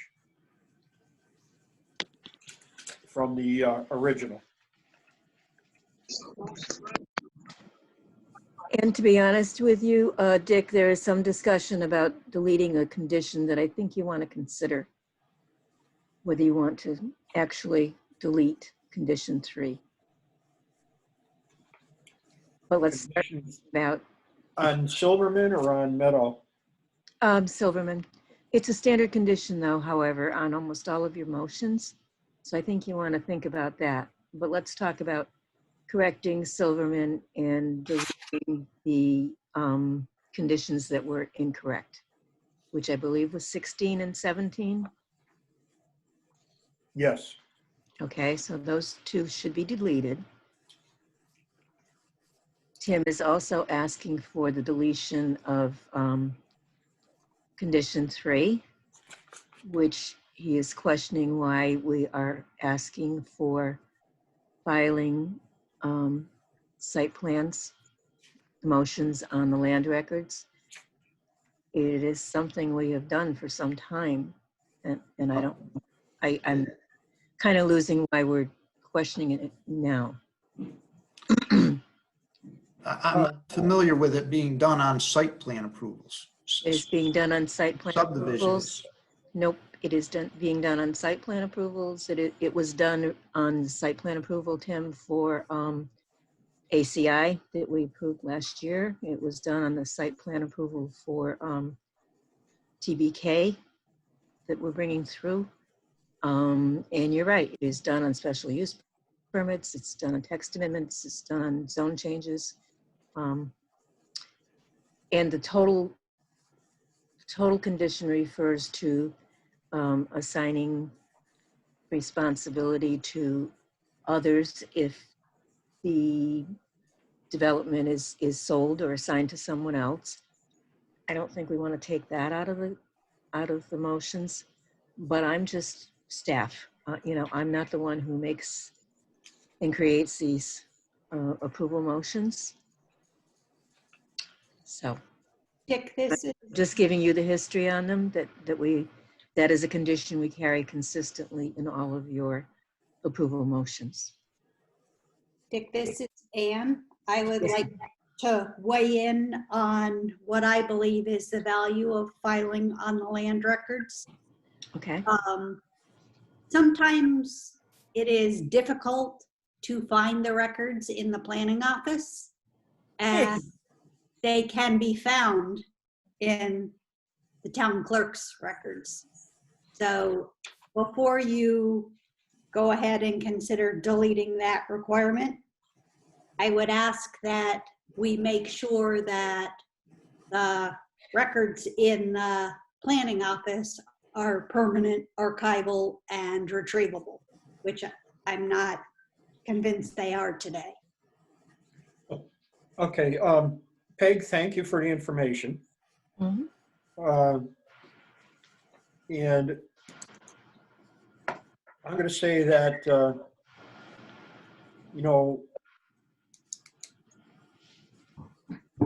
I don't know what we can do here about this, but I don't think we should be changing horses in the middle of the stream, so to speak. I think we should be keeping it the way that it always has been and not just arbitrarily decide to remove it. Okay. Len, are you on?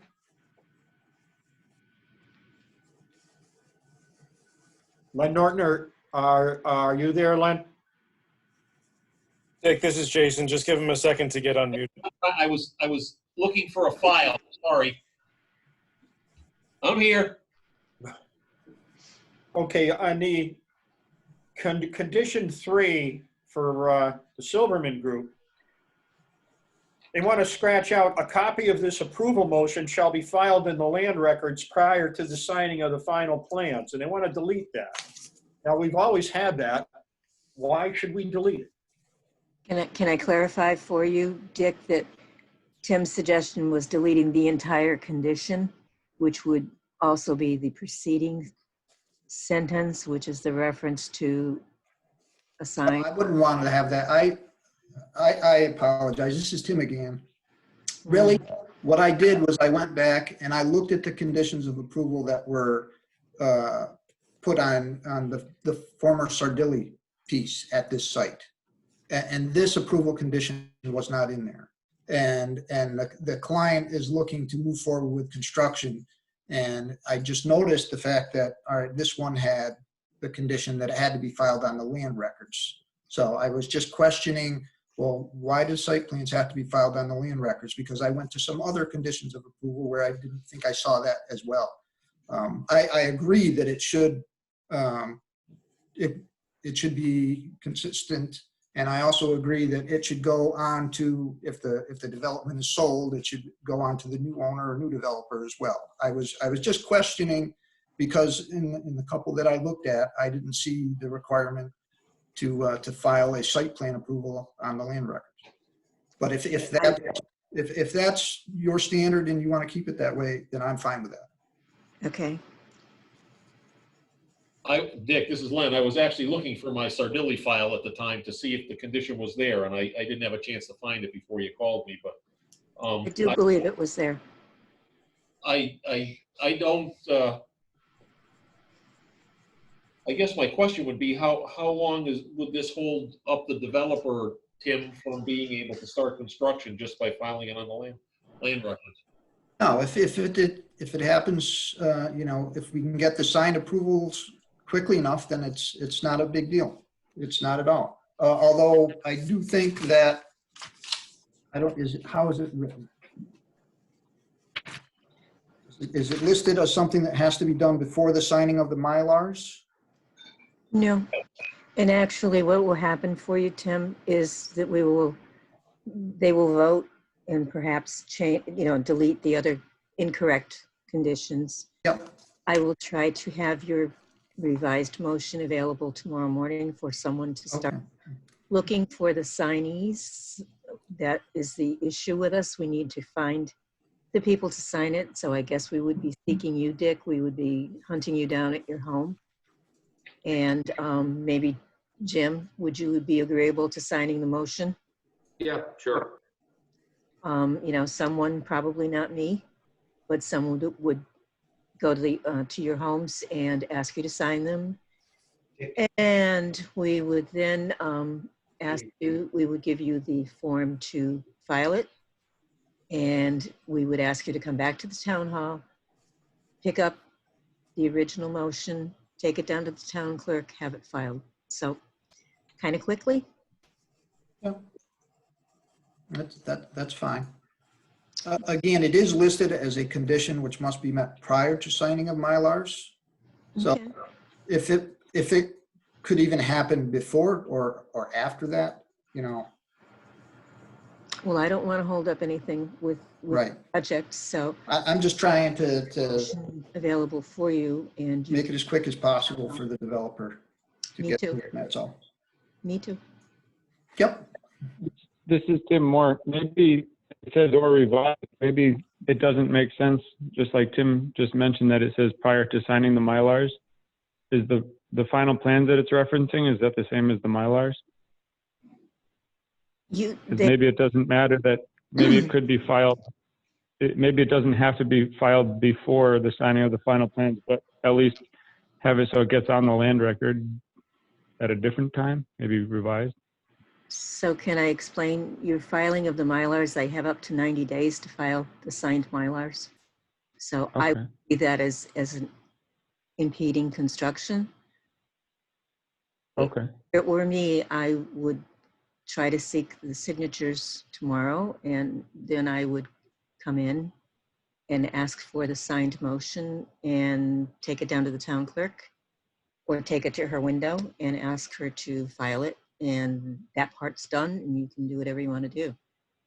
I think you also have the traffic engineer looking for the revised motion as well, because he is going to OSTA for this application, and he wants to have a correct approval motion to go and present. I think you do need to vote again to remove the conditions 16 and 17, because this motion, including conditions 16 and 17, was approved, and as part of the minutes you approved tonight. So I think if you want to keep a clear legal record, personally, I would think that you as a commission would want to approve it with the deletions of 16 and 17. But that's certainly your decision. You're the commissioners. Hey, Dick, Jimmy, it's Joe here. Do either one of you have a problem with driving down to the town hall tomorrow and signing? Of course not. Okay, so Peg, can you give them a call as soon as it's ready?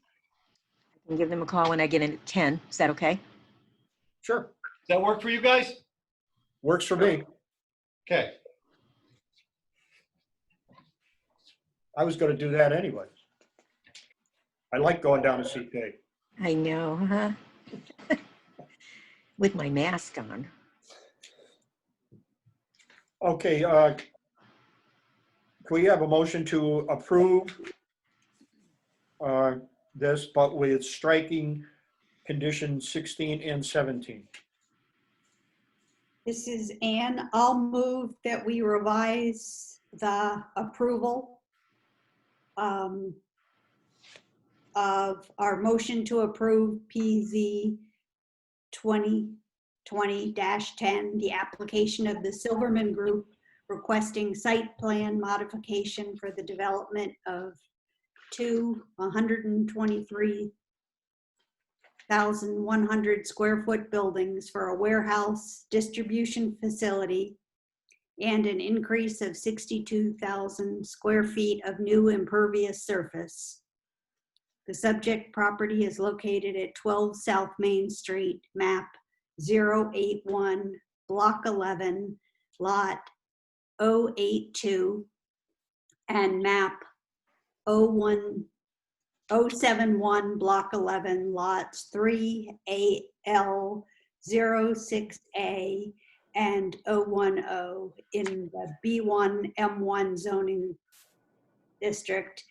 And my motion is to revise our prior approval of June 23rd, 2020 by deleting condition 16, deleting condition 17, and renumbering condition 18 to be condition 16. Motion on the table. Is there a second? All those in favor, raise your hand. Thank you. Aye. I guess that was unanimous. I can only see a couple. Okay. I'll call it 10. Yeah. Tim says aye. Okay. Okay, under new business, I take it all that we're doing here is we're approving the application. Is that correct?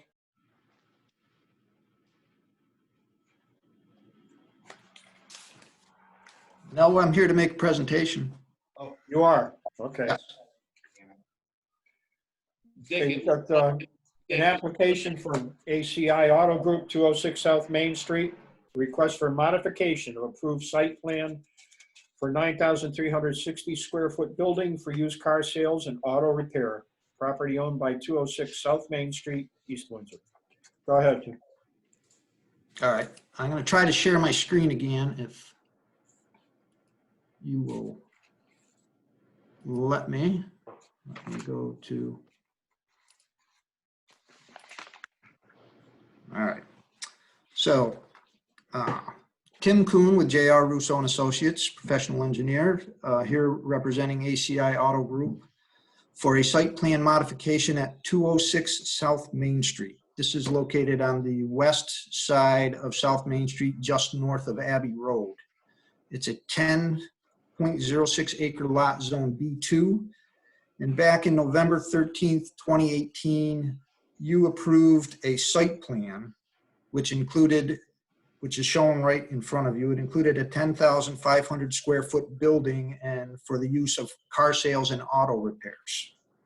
So we're back here tonight for just a modification of that plan and site plan modification. I'm going to take a look at the configuration of this building because this was how it was originally approved, and this is what the modification is. We're actually reducing the building size from 10,500 square feet to 9,360 square feet, which allows us to expand this landscape island here and add another landscape island here. We're still maintaining the fire marshal's request for 18 feet for traffic to pass at this corner of the building. It actually reduces the impervious coverage at the site from what was previously approved, and I think we still gain 2 parking stalls. So that's the main modification. Otherwise, the layout is essentially the same. The only other thing that we are proposing to modify is the original plan. All the runoff from the site comes to the back into a catch basin located back here. Let me just change the page here so I can show you that. Oops, a little too far. So all the runoff comes to a catch basin. The prior approval had a stormwater management basement located just off the back of the pavement here. And they have actually started construction out here with their prior permits and approvals. And in the process of doing that, they discovered that there's quite a bit of fill, surprisingly, not pushed over the bank here, and which didn't create the best situation for an infiltration basin. So what we are proposing to do is eliminate that stormwater basin in the fill and replace it with a stormwater structure at the edge of the parking lot. It'll still go down the slope and be discharged at the same location. No other drainage characteristics are changed. It's just rather than using the basin for the treatment, we're using the structure for the treatment and eliminating the potential for that basin in the fill to be a problem in the future. We did receive a memo from the town engineer stating that he has no issues, other than he did request that we change the date for the completion of construction to the fall of 2020 rather than the fall of 2019, which we would be more than happy to do. I'd be happy to answer any questions that you may have.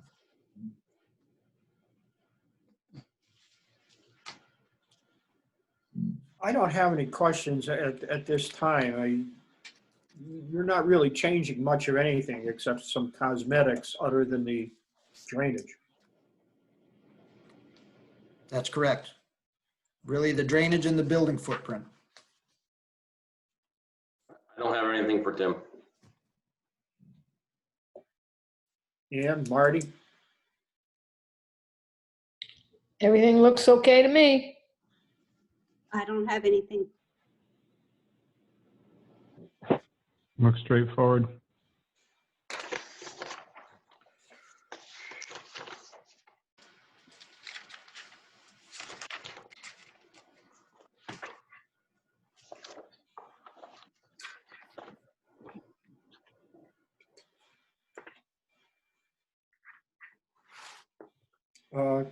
Can we have an approval to, can we have a motion to approve the modification of the approved site plan? I can make a motion. This is Ann. I'll move to approve application PZ 2020-12 ACI Auto Group, 206 South Main Street. Their request for a modification of the approved site plan for 9,360 square foot building for used car sales and auto repair. Property owned by 206 South Main Street, East Windsor LLC. It's in a B2 zone, map 22, block 5, lot 81. And that approval is contingent on the 16 conditions in the July 9th, 2020 memo to the Planning and Zoning Commission from Ruben Flores Marzan. And I will add another general condition that the Lenny's comment that the sentence under project narrative and construction sequence requires that the site work anticipated to be completed by fall of 2020 as opposed to 2019. There's a motion on the table. Is there a second? Second. All those in favor, raise your hands. Aye. Aye. Jim Sears. Aye. Jim, you were the second? Yeah, I'll second. Thank you. Thank you. Thank you very much. Welcome. Thank you, Tim. Other business, we have an informal discussion by Christopher Ross, project developer for the Green Skies Renewable Energy, the Mulnite Farms project. Are you here, Christopher? I am, just joined. Can you hear me okay? Yeah, the floor is yours. Okay. Am I allowed to share my screen, or can someone allow me to do that? I don't know if I can do that. I'm going to try something. I am either going to disappear. No, Dick, he can share the screen. It's unlocked. Okay.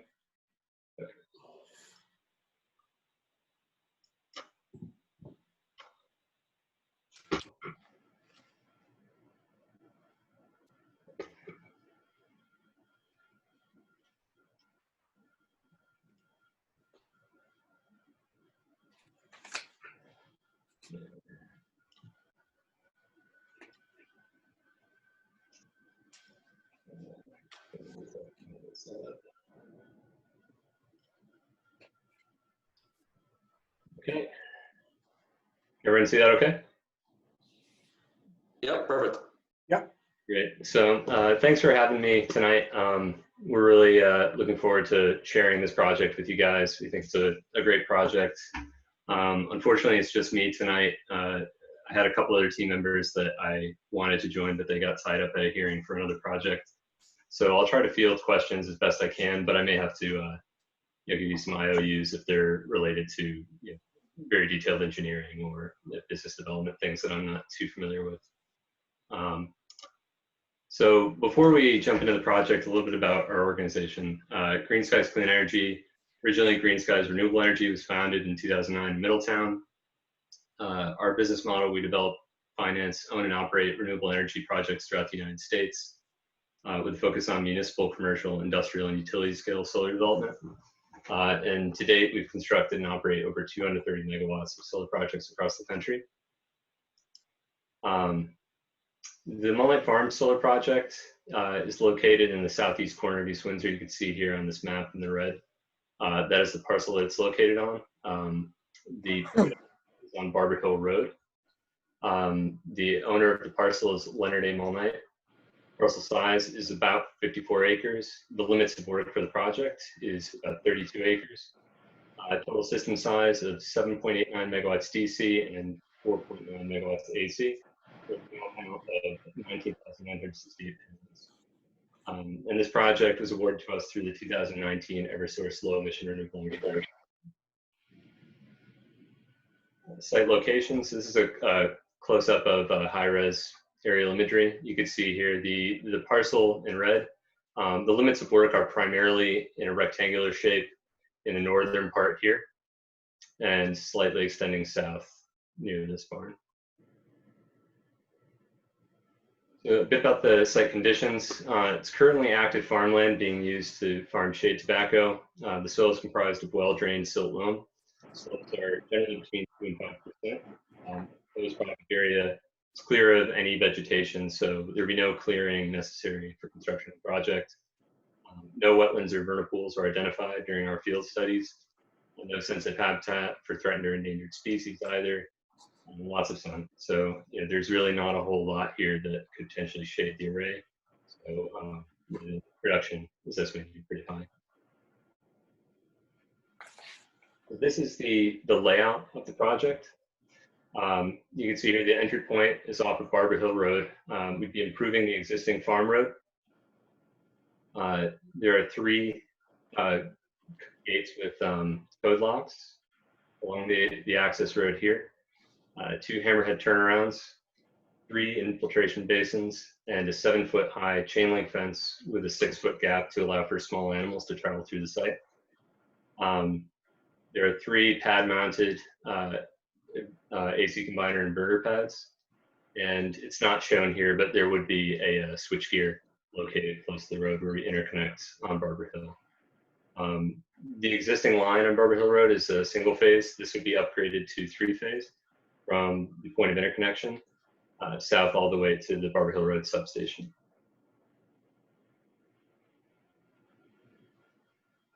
In preparation for this project, we conducted a visual simulation. So this is what the site looks like currently, and this is what it would look like post-construction with everything seeded. We're anticipating that visibility from Barber Hill Road would be an issue. So we hired a landscape architect to design a screening plan for the eastern side of the array, which on the next slide here. And these are the plant species that we have throughout the screening plan. And this is what the eastern side would look like post-construction. As these trees grow, this would fill in.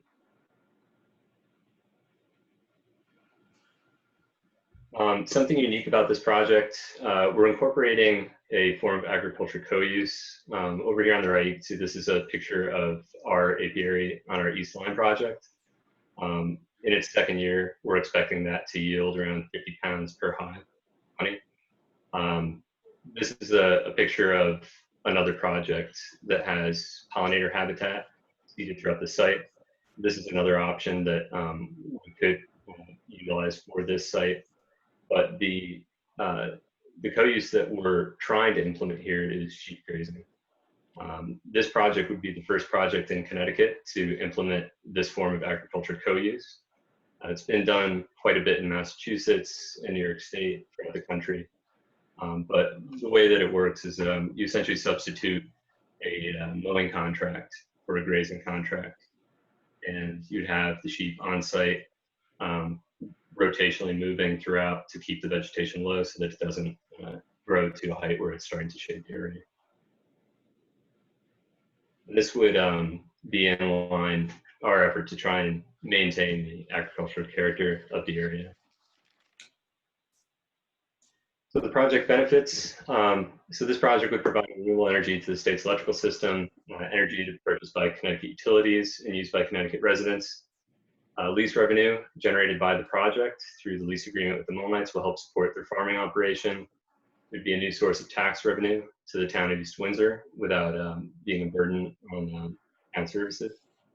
And it would be short-term and long-term job creation. So in the short term, when we go to build the project, we would hire a local construction company.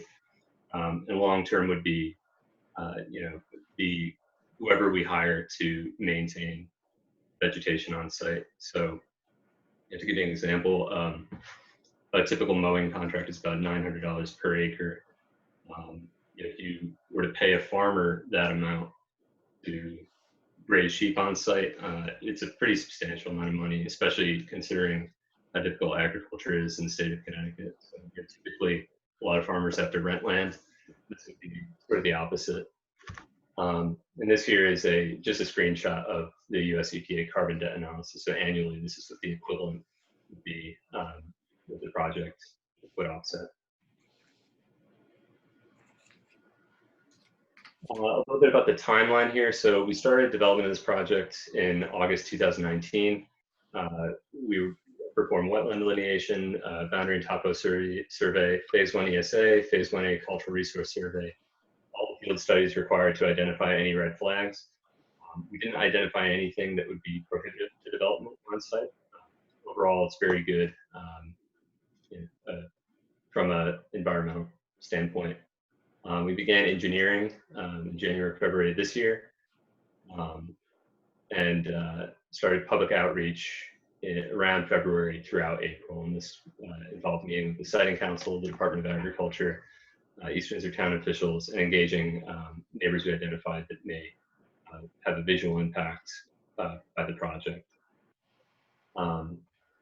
Moving forward, we started the Siting Council petition in May and plan to submit it at the end of July. The construction timeline, we intend to submit our stormwater general permit in August of 2020, expecting Siting Council approval this fall. Hope to obtain our building permits this winter, and then the array installation would begin in the spring. Electrical installation would shortly follow that in August, and we expect the project to be online in November of 2021. And that about sums it up. And then I'll open it up to any questions you guys have about the project. I've got one. I don't know if I heard you correctly, but you said you were going to have a 6-foot fence opening for animals? It would be a 6-inch gap at the base. Okay, thank you. Yeah. Did I say That's how you were going to keep the sheep in. Yeah. I have a couple questions. The switch gear by the street, is that going to be in a building or pad mounted like the rest? It's pad mounted. Okay. And also you mentioned 3-phase power. Do you have 3-phase on Plantation? We would need to build out 3-phase. So all the way down to the substation? All the way down to the substation, Okay. yeah. And we would trench the line up to the point of interconnection where it ties into the grid. Okay. So there are poles on out in the field. That's all I have.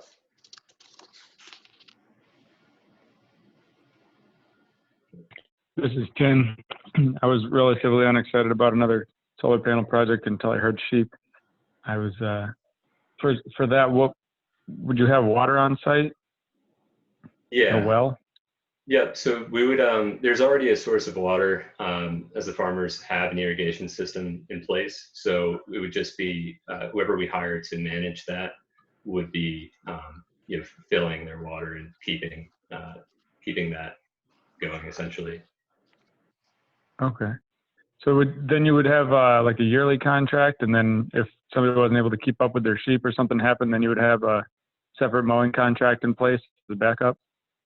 Yeah, so we have an internal O&M team that typically manages this, and we have a lot of contractors statewide that we use. Typically, from what I understand, the grazing contracts are usually negotiated for a long period of time, either the entire duration of the project or like maybe halfway. So while we wouldn't expect someone to cease doing that on site, in the event that they did, we would have a mowing contract as a backup. But I think we would look to replace that person. And so are you a nationwide or statewide company? We're a nationwide company. We have an office in Sunnyvale, California, and our office is now in North Haven, Connecticut. Okay. Would you try to use a maintenance company from within the state or town or the region or something of that sort? Absolutely, that would be our plan. Our first choice would be to hire locally. I think regarding the sheep, it really depends on who's available. It may not be someone from the East Windsor or the surrounding area, but we would try to make sure that it's someone from Connecticut. Good. Sounds great. Marty? Looks like a nice project. I'm happy with it. Thank you. Ian, any comments? I guess Ian has none. I had done due to mute. I'm curious, we've seen a lot of solar proposals for East Windsor, and I know it's where state energy policy is driving us. And I know we have a lot of open space and transmission lines that go through, so I see why we see so many proposals. I'm wondering if there's funding available for all these proposals to move forward. It's like, how does the state decide which ones get funded? And how do they pick the LRECs or whatever it is that's going to fund the project? So this is where I wish I had my colleague who's in business development. He'd probably be more suited to answer this question, but I'll try and answer it the best I can. The state is looking to, they have a renewable energy target and they're looking to achieve that and create these programs, to get to that point. Yeah, and don't they go out to bid each year for projects? And whoever comes in at lowest cost is who they pick, I assume. In most cases, yeah, I would say that's probably the case. I think that's probably the driving factor behind their selection is who can offer the best rate in their power purchase agreement. But I mean, I think other factors are considered too. I know that the state doesn't want developers clear cutting acres of forest for a project that's going to cause erosion problems because of the change in land cover, and there's a number of other factors that get into it. But I think you're on to something regarding pricing. The others, I guess, that have shared their plans with us have been, I'll say, larger scale projects than this. This looks like it's a smaller scale. The number of acres is small. Yeah. Relative to the gravel pit solar project Right. that being built. I mean, Yep. the largest project in New England, or would be the largest project in New England. But this is on the smaller side of the utility scale spectrum. 5 megawatts it's relatively small.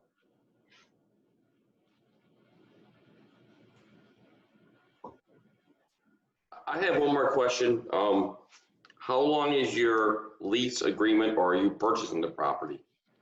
It's a lease agreement. So it's a 20-year lease agreement with the landowner. And there's an option to renew the lease at that time.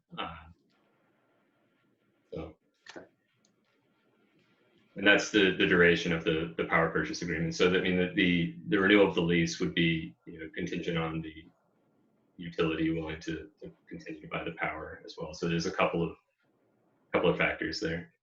Yeah, and the good thing about solar is in 20 years, it's not that hard to rip it out, and it doesn't do a lot of damage to the farmland. It could go back to farmland if it had to. Yeah, absolutely. In a way, you could think of it as a form of conservation.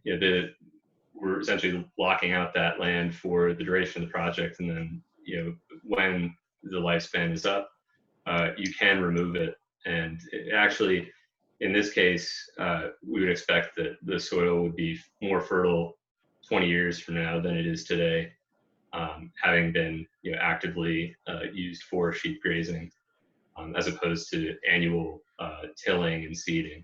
Yeah. And there's still a lot of land on Molnites. They have a big property over there, I'm sure. Yeah, and the land around the project will continue to be farmed.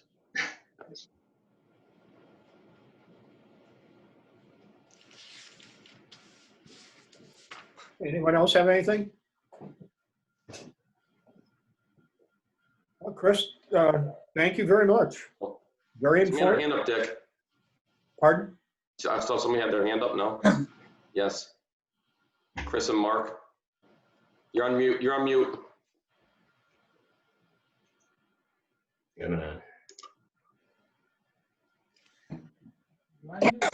Excuse me. There you go. You're off mute now. We're off mute? Okay. Christine Ruth and Mark Anderson, 11 Barber Hill Road. We live right across the street from what is going to be a electric plant and have tremendous concerns about it. We don't know a lot about solar other than what was put on the roof, and there's a lot of acronyms that Ross talked about that went over my head at least. But you're affecting our view. The people on the other earlier today were talking about their view out their front window. We have a lovely view. Somebody on the board said, that farmland isn't that great to look at, or tobacco fields. We've looked at it for 40 years.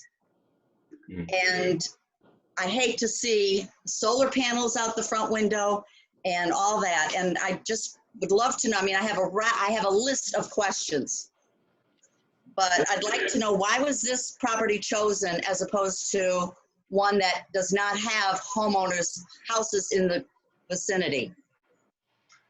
So there's a couple reasons. The first is that the landowner is looking to develop some portion of the property, and the desire to do this is primarily driven by the challenges that farmers are facing in Connecticut.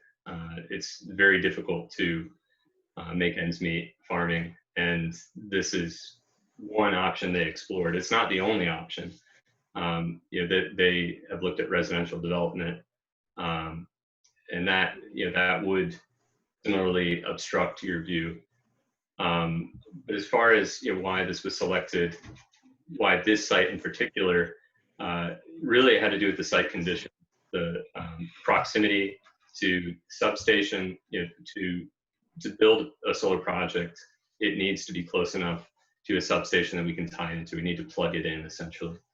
The fact that there's minimal clearing, minimal site work associated with the project is a huge plus. And that the way that the state looks at it is that if you're not clearing, you're not grading, you're not causing any erosion problems for potential erosion problems for neighbors, then it's a good site. So there are a number of reasons that we selected it, and I understand that the view is a concern, and that was why we hired a landscape architect to design that screening plan. And this sucks. Well, that's something that we would like to work with you on. We have sent you a couple letters now. I haven't heard from you about it, but that's not set in stone. That can be adjusted to suit your tastes. It's just what we're working with due to COVID.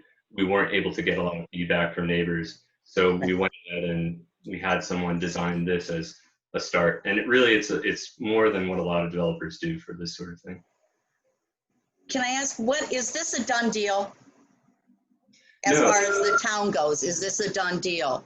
But it has to go to the siting commission. How does that, help me, please? So the project will go to the state. The state has jurisdiction over it, and it goes to the Connecticut Siting Council. The town does have an opportunity to chime in on the project, but they don't have authority over permitting it. Okay. So it's at the state level. But it's not a done deal. I mean, we still have to go through the Siting Council process and get that approval before we can begin to build the project. And of what benefit is it to us as homeowners? Is there a benefit? Or is it affects our property values because it's an electric company across the street? Look, to my knowledge, three most cited studies on the impacts of solar to property values found that there was no conclusive evidence that it had a negative impact on property values, or the property values had declined due to the proximity of the solar project. But I can't, I doubt that would really matter hearing it from me, since I'm managing the project. What I will say is that this is, it's something different. It's change, and with change, I totally understand why there would be apprehension. But I can assure you, we're doing our best to try and make sure that visually we're mitigating any impact that this may have to your house. You can reach out to me and we can discuss ways that we can adjust the screening plan that you think would look better. But it's the landowner has rights to develop the property as they see fit. True. What they chose to do. And I can't, if it wasn't us, it would be someone else. I'm sorry, you broke up some there. If it wasn't us, it's very possible that they would have sought out another developer to do this. Oh, true. So Sure, I understand that. So when it goes to the siting committee, is there a public hearing or is it all behind closed doors? there will be an opportunity for public participation. There is, okay. Okay, thank you. Then perhaps what we can do is you and I can chat and I can go through my list of questions. Yeah, absolutely. Yeah. Because I gather that the Planning and Zoning Committee doesn't really need to, you may care, but you don't need to hear it, I guess. Yeah, we've been in communication, and my contact info is at the end of the presentation, which I believe will be up on the Planning and Zoning website. But feel free to give me a call or reach out to me, and we can discuss the project. Yep. Thank you. Stop hitting. Does anyone else have any questions for Chris? Yes, hi, Chris. Julia Reardon, 24 Barber Hill Road. Was Hi, wondering Julia. if you could share that screen one more time with the map of it. Sure, yeah. Curious on what the access road would be if it's running along our property. Just curious. Yeah, I can share it with you, but it's not running across your property. It's the parcel north of. Along it. Along our property, I was saying. I was just trying to see where that access road is and if it's something that, how often do people come and service? Sure. Let me share it with you, and I'll answer that question. Can you see my screen? We see questions, yes.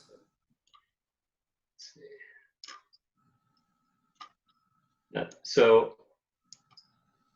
the access, I believe your house is right here. If you can see my cursor. The access road is right here. It goes just north of the tobacco shed. Okay. And then it takes a right, goes north and a left. And this is just the existing farm road that is there currently. And as far as how often people will be out on site, there's really only probably about twice a year for routine inspections, and it'll only be 1 or 2 people in a truck. Aside from that, the only other time that we would have technicians out on site is if there was an issue, if something wasn't malfunctioning, need to be replaced. We don't anticipate that that's going to happen often, but it can. I mean, aside from that, there really won't be a whole lot of activity on site other than the agricultural activity that we're proposing. And are you planning on fencing the whole thing? I mean, obviously for goats too, but are you going to decoratively, I know you're going to do the front for Barber Hill, maybe even into Rockville. I don't know whether you're doing a protective or decorative front to that, but is the whole thing getting decoratively treated as well, or just the fronts? Just the frontage on Barber Hill Road. Currently, pretty much every other side of the project is screened by existing vegetation and structures. So the north, you have 2 barns and vegetation, and vegetation along this stretch here north of the basins. There are trees on the west and the south side. There's a tree line here that would be from your property. Yep. There would be 2 tree lines plus the barn. So I don't think it would be visible from any other point. And so we were trying to focus most of our resources on this area since we knew that was 100%. Yes, agree. Okay. How high do the panels stand, Chris? So they're about 8 feet at the highest point and 3 feet at the lowest point. And the tilt is about 30 degrees here. So no, they're far enough away to, if they were facing us, that we wouldn't get a glare or anything like that? Right. Yeah, it wouldn't cause any glare at the distance from the road. Okay. And then, after a few years of the screening, vegetation growing, it really wouldn't be visible at all. Now, a lot of people walk their dogs and everything around that area. There's a lot of, foot traffic. Would we still be able to do that? So that's you couldn't go in the site, and that's for safety reasons. No, around the fence, around the perimeter. Oh, absolutely, yeah. And we're actually, the fencing is going to go, we left it, typically developers would fence in their access road. We left this one outside so that the farmers could continue to use it to access these 2 fields. That's good. And Yeah, really, Mr. Molnight's nice enough to let us, the people walk their dogs around in the springtime, in the wintertime. yeah, it would totally be up to the landowner. So if that's the arrangement you have currently, I can't imagine that it would change.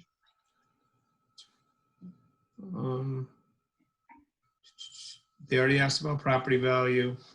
And the panels are 20 years because you have a 20-year lease? Correct, yeah. Okay. All right, thank you.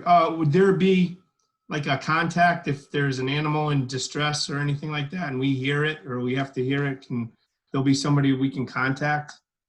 Yeah, absolutely. We'll have a sign with contact information. We can place them throughout the site where you think that there may be people walking around it that has that information. Okay, thank you very much. Thank you. Okay. Anybody else have questions for Chris? Thank you very much for your time. Well, thank you. I appreciate it. Informative, and you have some things that some other people don't. As, we're still working out the details with the Department of Agriculture, but we're really excited about the sheet plan. We think it's going to be a really unique addition to this project. Excuse me, Dick. Yes? I just ask you, the person asking the questions most recently was Mark. Could the person that just asked all those questions about walking around the property identify yourself? That's my husband, Tom Reardon. Okay, thank you. Sorry, thank you. Yeah, I'm sorry. No, that's okay.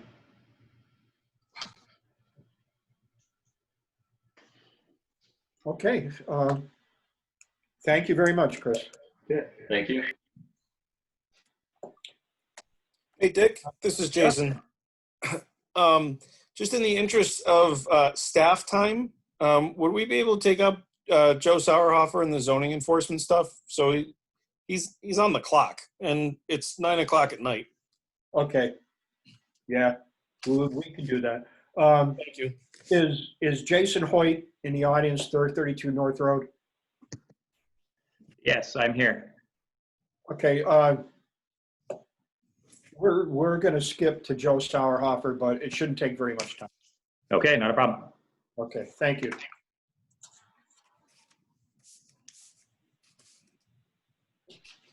Okay, Joe, you on? Give him a second. They're unmuting. He's here. Good morning, everybody. Sorry. I think we need to stop sharing. Briefly, you want to start the camera? No. Well, the camera's over there. So a brief overview. I don't know if any of you all got my letters. I sent them out late for all the zoning enforcement. Yes. Yes, I got them, Joe. Just for y'all to take a gander at them and see their. So I guess I'll go through what I've got, and then if there's any questions, we can briefly ask me, and then you can move on to the rest of your meeting.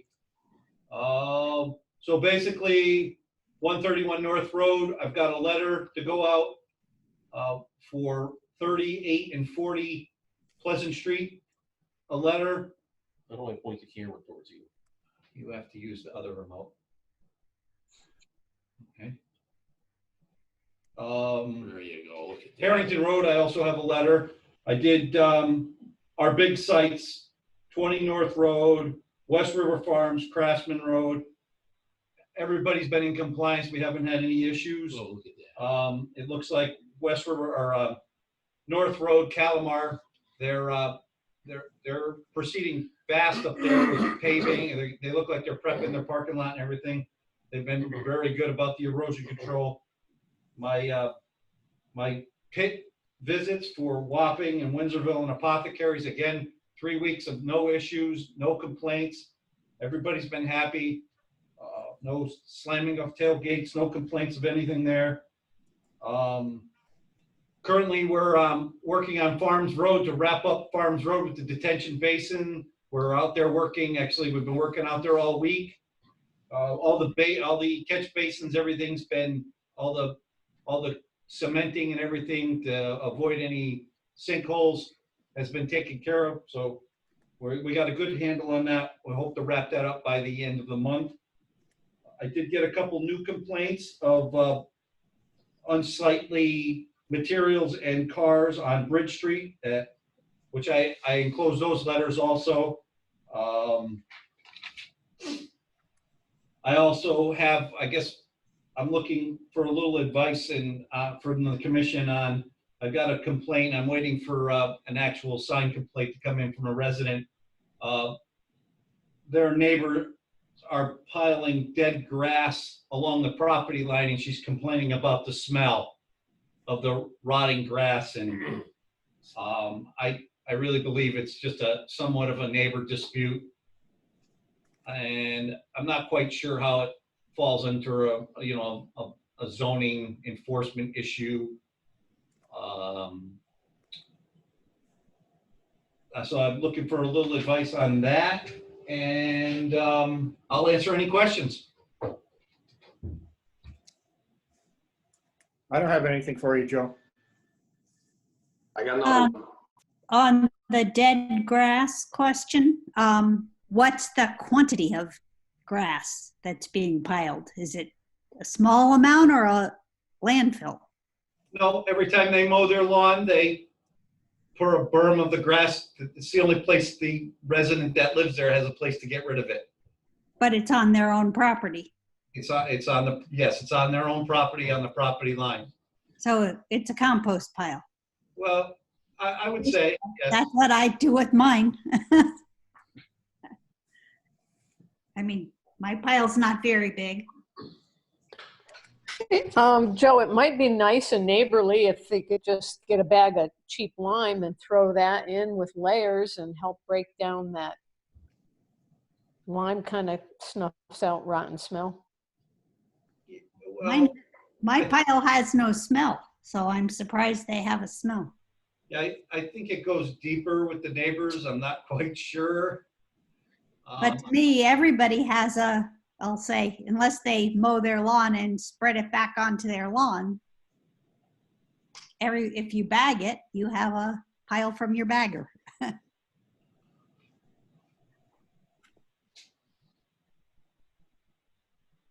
Does anybody have any questions on the letters, or do you need me to briefly discuss on basically the older violations? We're actually attaching fines.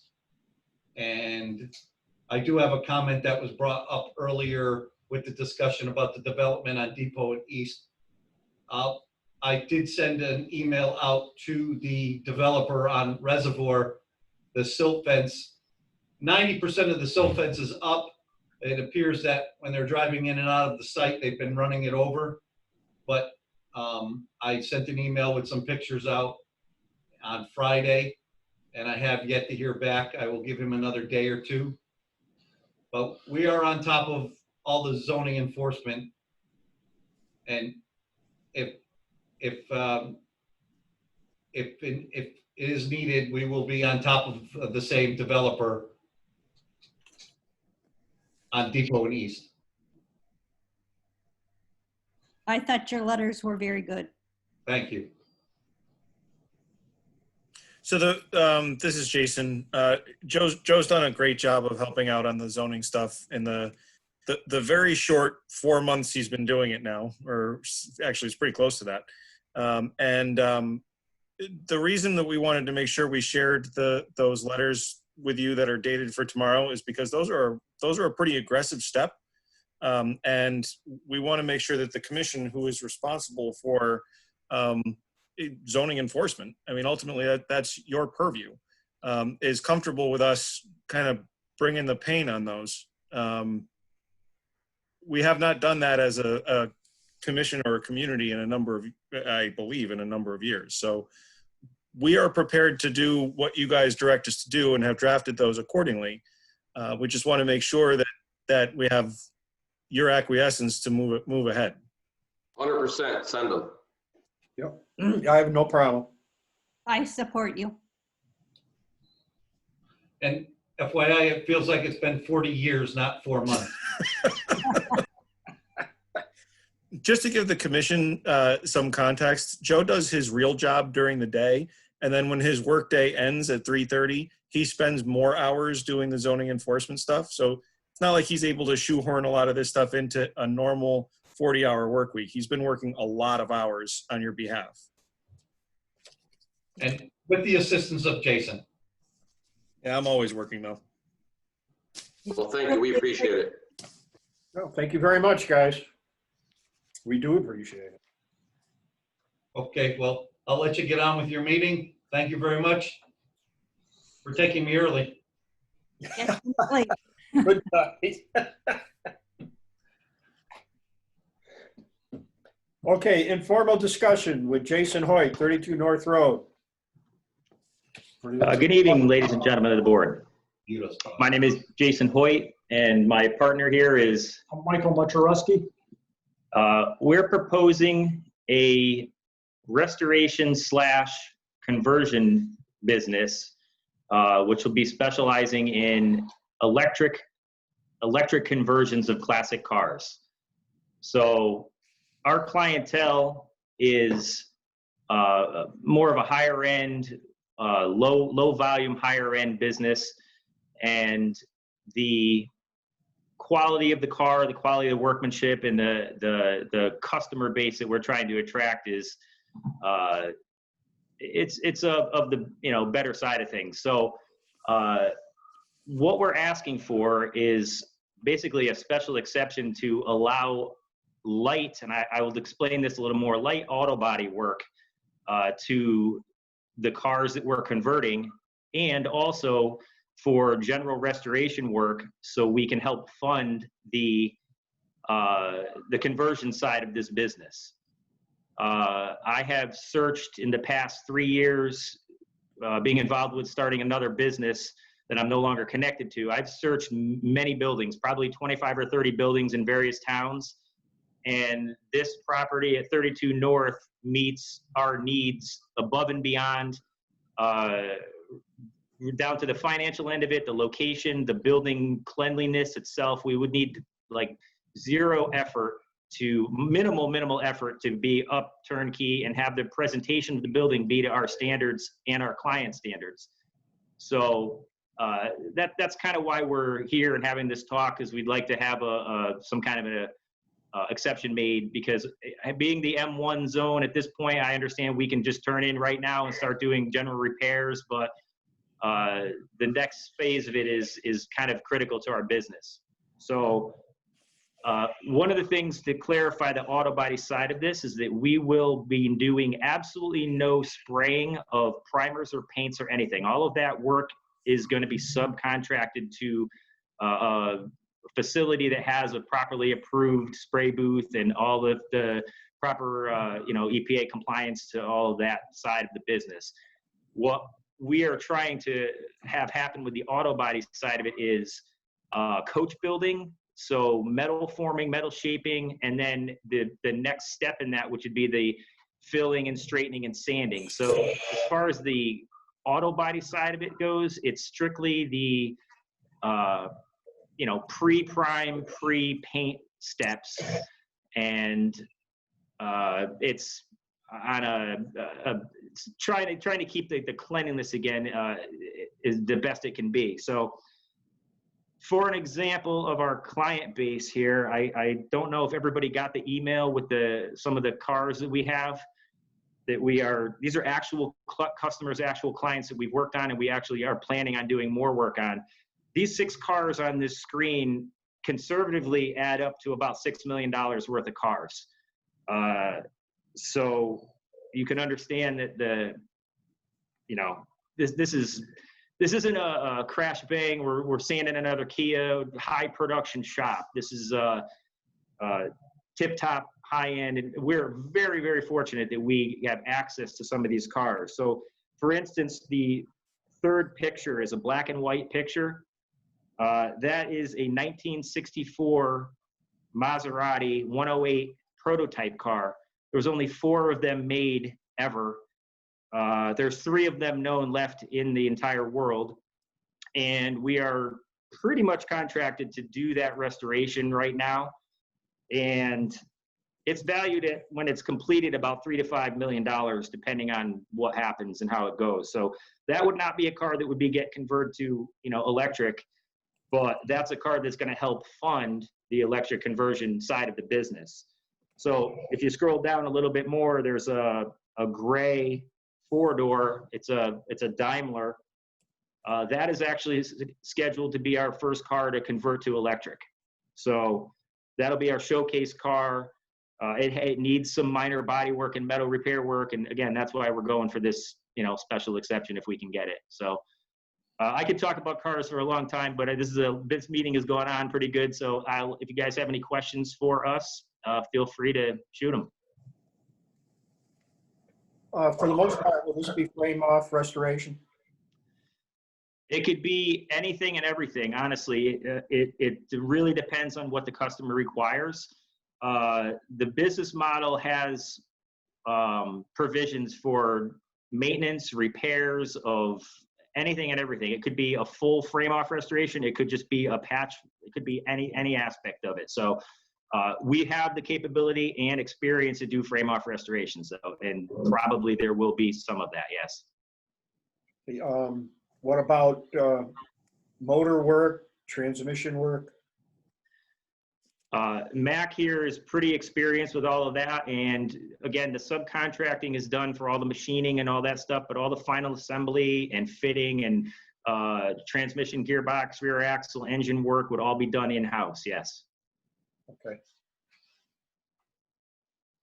Those are the only questions I have at the moment. Okay. Do you guys see yourself down the road acquiring a spray booth? No. Nope. No. Not at this location. The thing is about this business, you spend so much time, that the paint and finish work on the car is a big part of it, but it's such a small percentage of the total time involved in getting the car to the finished line and the finished point that to me, it's not cost effective. So we have access to a very nice downdraft spray booth. Like I said before, it's 100% set. And we have a very good relationship with an excellent painter. So it's foolish for us to try to do that in-house. And it's easier to get town approvals and landlord approvals and all that other stuff. So our landlord is, the projected landlord at 32 North is extremely excited about this. And we found out he has a car collection. So he's on board. And to find a landlord that even wants to consider an auto body, or auto repair or any type of business like this is always very, very difficult. And as a town, we're always trying to get new business to come into town, and that's what we're looking for. Yeah, and the paint job on those cars have to be absolutely perfect. Yeah, beyond perfect. Yeah. Beyond perfect. So the other thing that the market has brought forward is that there's a generation or a couple generations now of car owners who are moving on in years, and certain years, makes, and models of cars are now starting to become devalued, and new generations are not interested in them. So we plan on actually capitalizing on that decreased market of certain vehicles to do our EV conversions to, which it's going to provide us a low, stock base to be able to get decent quality cars that we can convert, and now they become completely viable again, and be able to keep this business viable into the future, because electric vehicles are a thing that are now and starting to really appear and making a huge presence, as we know and see. Yeah, I agree. They have an e-racing series now, as you must know. Yeah. So it's huge. I'm on board. Okay, thank you. Any other questions? Will these cars be living there? Like they'll be housed there, some of them that you own? No. Things that we. Yeah, no. This is strictly because the workshop in this building is 3,600 square feet. Where our space is going to be extremely efficiently designed and set up. We're only counting on having 4 cars, 5 if we have to squish, and I don't even want to see that. 4 cars in the shop at any one time. 2 long-term projects and then 2 short-term projects, or space to keep rotating for cash flow. So our personal storage is not happening in this place. Also, there is no outside storage of anything, because all of these cars have a value, more than, we can't leave them outside. It's just not a thing. So there's no visual, crash cars, on board cars waiting, anything parked outside. We have a trailer that sits behind the building, against the building, in our approved parking spaces for our, approved for the rental. And there's additional storage that we can rent behind the building you don't see as well if we need to expand for, because we're tight in the space. But again, we don't need to change anything with the building. We don't need to do anything. It's ideally the perfect setup. We were very, very surprised when we saw it. So Good. Are these cars registered? probably, I can't say. Some of them would be because they're drivers. Other cars would not be registered, but our insurance, based on the values of all of these, our business insurance covers all of everything if the whole building completely went down. The other great thing is this building has got sprinkler system in it, and I've never worked in a car repair facility that had a sprinkler building, so this is another benefit that we see. These are the type of cars they ship to you, basically. Correct. Yeah. In fact, this Maserati, I haven't been able to lay eyes on it yet because it's being imported from Europe right now, and it's being delayed because of COVID. So I was already supposed to go to this gentleman's house. He lives in Connecticut, and take a look at it, and I haven't been able to yet. It's supposed to happen next week, so I'm excited to do that. That car, I don't know if I mentioned, went to the 1965 Geneva Auto Show as a prototype car. It's pretty amazing that we're fortunate enough to be referred this job. So yeah, it's awesome. And we're not limited to any kind of car. Both Mac and I here, you name the kind of car, he either knows it, or I've known it, or we know someone that has one, and we're not limited to hot rods, resto mods, T-buckets. It doesn't matter what it is. Some of these pictures that here I showed you, it goes from a 50s, hot rod pickup truck to a 28 Bentley. It's a 4.5 liter Bentley, which is, I'm fortunate enough to even be able to touch them. So.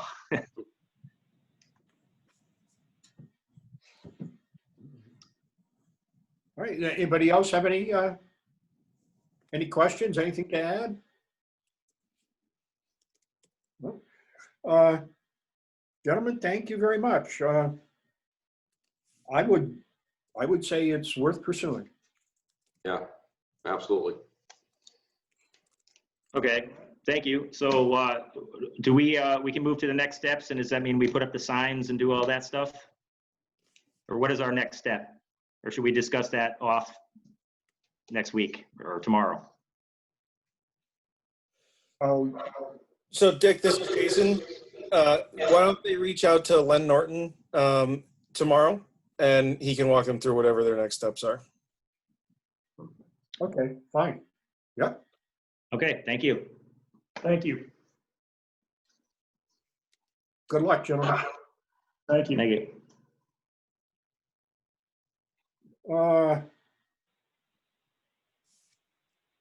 Terry Hahn. Terry, are you still there? Terry's not joining us tonight. Oh, okay. Well, I guess you're next, Jason. Oh. Hold on a second. I gotta grab the right pile of papers. Okay, so hold on a second. I'll be polite and turn my camera on. You guys can see me all bumming out.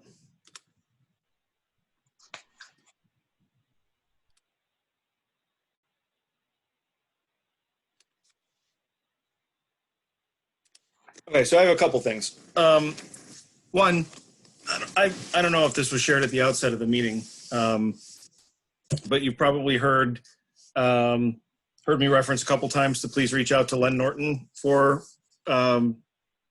future action on things.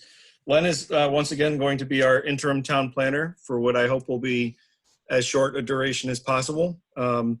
As you'll recall, he did a great job filling in for us during Ruben's convalescence in the springtime. But Ruben is no longer with the town.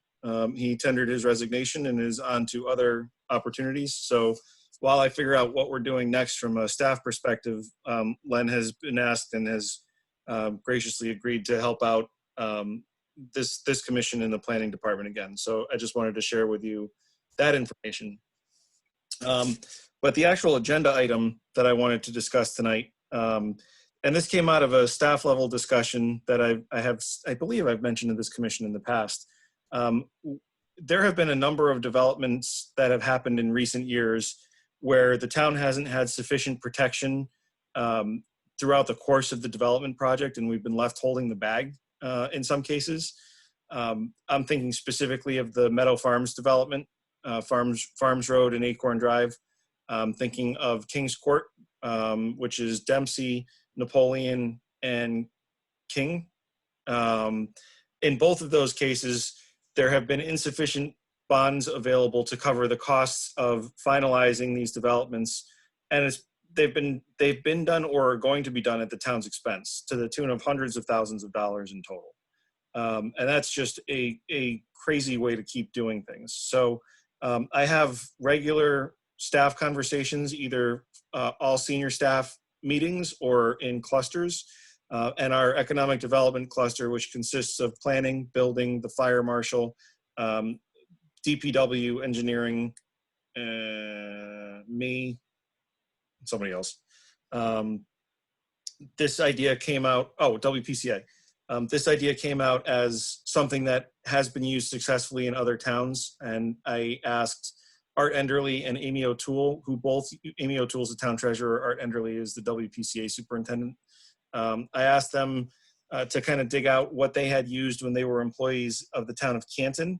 And so it's a developer's agreement. It's not a development agreement. So it's mistitled there. But the developer's agreement is something that is signed into by a developer at the outset of a project between the developer and the town to make sure that, and it's a contract is what it is. It's a binding contract so that everybody understands who's responsible for what at the outset and can't disappear or abscond into the wind if there happens to be a pause in construction, or if there happens to be financing that falls through, or if there happens to be, whatever the cause, and a project doesn't get finished in a timely fashion. We have exposure on exposure of this same thing on West River Farms, which is a currently quasi-built subdivision that we may or may not have adequate funds to cover if that project stalls out for another 5 or 10 years. What I'm trying to do with this is to put a document in place that when people are developing subdivisions rather, we are able to now hold them accountable from the beginning of the project to the very end of the project, whenever that completion happens. So this draft was put in place in Canton. It's been reviewed by all relevant town departments here. Their feedback has been incorporated. It's been reviewed by town's legal counsel. And what I'd like is for the commission to make this a condition of approval each time that there's a subdivision that pops up. And I actually have rushed this in the interest of having it ready before Broadbrook Meadows is approved, because the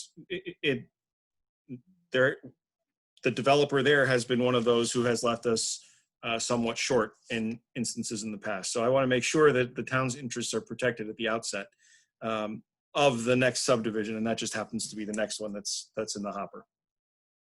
So if you have it in front of you, there are a couple of relevant sections that I want to point out.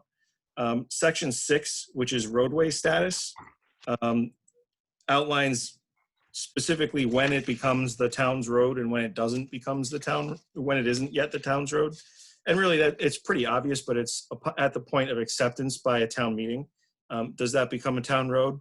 Up to that point, it really needs to remain the developer's obligation to foot the bill for all necessary improvements, repairs, all of the costs associated with it, to the point where we adopt it as a town road, needs to be borne by the developer, because but for their actions, it wouldn't be an expense that's on the town to even consider.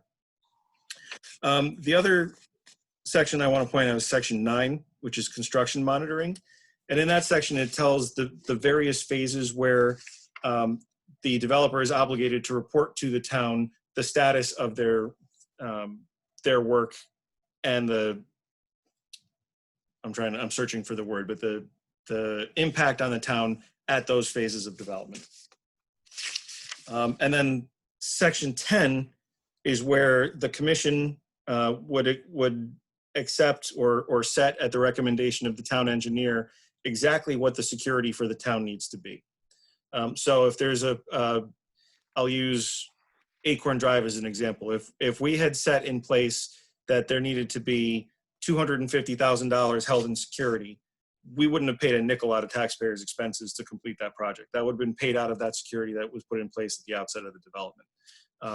So Section 10 is the amount that we're looking to have committed by a developer, but there's some flexibility there that needs to be determined by the Planning and Zoning Commission and by the town engineer. And then later in Section B, particularly in subsection C, there are two things that I highlighted, and I just want to give a quick reference to. The form of security shall guarantee construction and the maintenance of the improvements until such time as they are accepted by the board. So that security that they're posting says, and this section says that that security is used specifically for what they are supposed to be doing. And then it's not going to be the town's responsibility to do that. And then the amount of security shall be reviewed, adjusted if necessary, and protected in the interest of the town and approved on an annual basis by the Planning and Zoning Commission.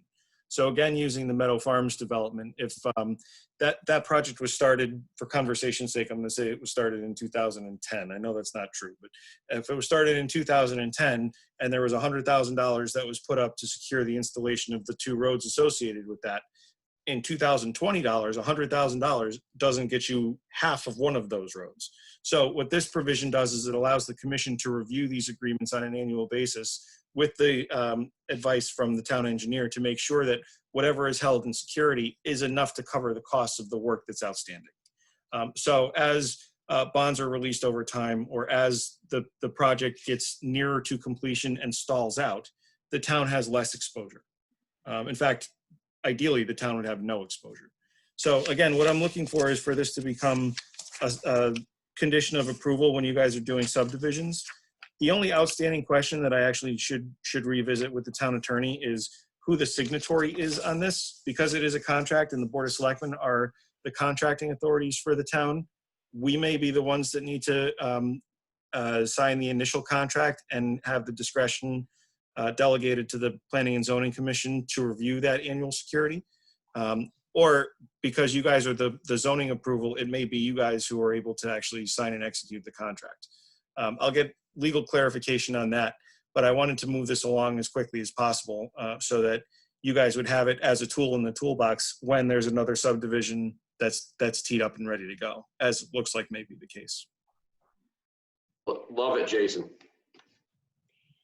Perfect.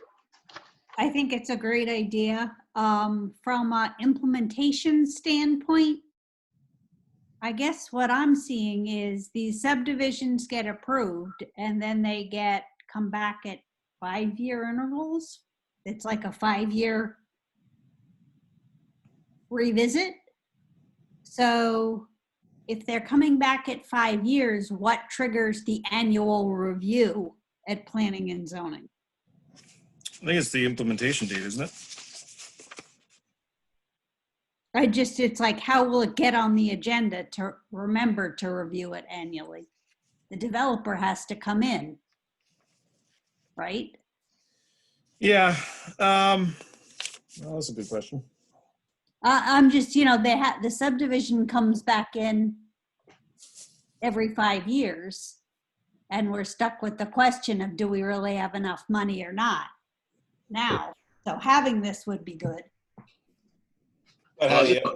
So, Len, I don't think the developer has to come back in. I think the planning staff has to tickle this, and once a year, the planning, whoever the town planner is and myself have to kind of, whatever's in the hopper for subdivisions that are being worked on, I think it's going to be up to us to sit down and take a look at it and see what they've accomplished, what they haven't accomplished, and what the real dollars are worth. And if there's a need to, we're going to have to send them a letter that says, look, you need to add another $50,000 onto your bond or something like that. Is there the new software, permitting software that we're getting, does it have the capability to, put this as part of the workflow in checking, getting a reminder that somebody's got to go out and, do this annual check or whatever? No, I don't believe so. We're still in the infant stages of that, though. And it would be tracked, because it's bonding, it's tracked by the treasurer, and because the money goes right to the treasurer, they have a list. It's just a matter of staff being diligent about looking at it, watching it. And the other problem, Alan, is we have is bonds being reduced throughout the projects. I mean, any bond being reduced should probably be reviewed by the town engineer prior to this board reducing it. Yeah, I mean, I would think it would need to go through a checklist, and the board would get this checklist and say, you know, so-and-so said this, and that one said the other thing, and this inspection was done, and, you know, the money was verified. You know, there's a bunch of steps that probably we've learned in retrospect should be done. Yes, and I think that, you know, obviously it stems all out of the town planner, because that's where the developer would come and say, hey, I got my road in, can I have my road money back? You know, and inspection and all that, but I think. And my concern is you set that policy up, and, you know, with the people that you know, whoever becomes the town planner besides Lenny gets this all set up and we're working it, and then that person leaves. Well, you know, who knows if their files got transferred over or whatever. So that's why I was hoping it was in the permitting software, so it lives on, other than what staff might be, you know? Should there be a percentage, like every year it goes up every year on the outstanding bond that's left? Kind of deal? Like a percentage? That's a good idea. Well, I think it's more the Farms Road, that really was a 10-year, Jason wasn't exaggerating. That was like 10 years. That was ridiculous. But that West River, whatever it is that, you know, is coming in for 5 years and only has a few houses built, it's like, it feels like they go so slow. Well, the good thing about West River, if you want to say good thing, is that it is being done in phases. So the only thing they're working on currently is phase 1, and they have a bond in place for phase 1. Yeah. As soon as they, you know, in the past, the developers, you know, have been in a position where they'd say, okay, well, I'm going to start going into phase 2 now. I want to use some of the bond money from phase 1, put it towards phase 2. Well, I'm going to be reluctant to allow them to do that because of issues we've had in the past. So they're going to have totally confusing to follow. So it process today doesn't work. Right. Here you want to do phase 2. You tell me what you're calling phase 2. Give me a listing of what that entails for roads and drainage and what have you, and then we're going to, you know, come up with a bond number for phase 2. It's going to be totally separate. Phase 1, phase 2. As things happen in phase 2 and they want to come in and ask for reductions, that's great, but they've got to prove that the things are done, and we've got to inspect them and make sure. But even at that, we still have to keep in mind that the dollar is not worth as much, you know, a year or two later. So they may say, you know, I've got this done, I'd like a reduction, and I may go back and tell them, well, yeah, you have that done, but the cost to put that top course on now went up by 20%, so you really don't get a reduction on the drainage you completed or what have you, because you still need this much to get the road done. So it's not going to be as simple as it used to be, and, you know, and we are going to have to track it. It's the same thing with the bonds, with these letters of credit. They go through the planning department. Somebody in the planning department's going to, you know, you get a letter when a letter of credit is being revoked. You get they give you 90 days notice. Well, as soon as you get that, you have to address that with the developer. You can't put it in a file someplace and forget about it. Well, what about Marty's question of you have a letter of credit, but the bank is sold? You know, the financial institutions come and go too. That's what this is designed to protect against. Is what has happened is when and I'm sorry to interrupt, Len, and when I get this wrong, please correct me. But using the guy who's going to develop Broadbrook Meadows as an example, he has, and he's not the only one in the business, and they're smart for doing it this way. But he'll establish an LLC for a project that he is working on, and when he closes out that project, he dissolves the LLC, so there's nobody to go after. This developer's agreement effectively becomes a successor's document, so that he can't get away with that, or that we can't be left on the bag just because the legal entity is dissolved. There's a contract in place. It becomes there's a way for us to tie back. Well, what if he goes bankrupt? Well, if he has insurance, it's good. Well, And there's a requirement in there for substantial insurance, up to $1 million, I think. Well, I think the town has to basically seriously consider, and I don't know what other towns are doing, because it's not my thing. Like I said, the planning department kind of manages that, but I guess we really have to look hard and see if we really want to use letters of credit, or if we want to make them get, insurance bonds, a regular bond through an insurance company, which if they go bankrupt, that bond is still in place. A letter of credit, if they run out of money, I don't know really how all that works, but that could probably go away if. Yeah, this gets filed on the land records. Well, this is definitely a right step in the right direction, that's for sure. I have a question in line with the fact that we just lost our planning guy, I guess. And not to take something off of Len's plate, but could we use outside engineers or kind of subcontract people on the dime of the builder? So if a builder wants to build in our town, because we've only got so much land left, and obviously a lot of people want to build in Broadbrook because it's all sand, but it's not like we have an abundance of land left that's not already being used as a farm or something. Could we put that on the builder to sort of discourage development in town? I don't know if other people are probably on the other side of that, but I'd prefer to discourage more building in town, and people can just start buying crappy houses and fixing them and redoing those, and make it easier for somebody to do that than to start a new subdivision. But if they really want to start a new subdivision, then they can pay an outside contractor for this, that, the other thing, because the outside contractor is going to carry insurance and likely be around a long time. Like if Russo's was to do that part of it, we know we could go back on Russo's or something of that sort. Well, this agreement, if you look at section 9 of this agreement, construction monitoring, this does take the onus off of my department for doing all the inspections where we really don't have a whole lot of people to do it. The onus is now put on the developer to hire their licensed land surveyor and professional engineer to monitor the construction and give us reports as to the status of the construction.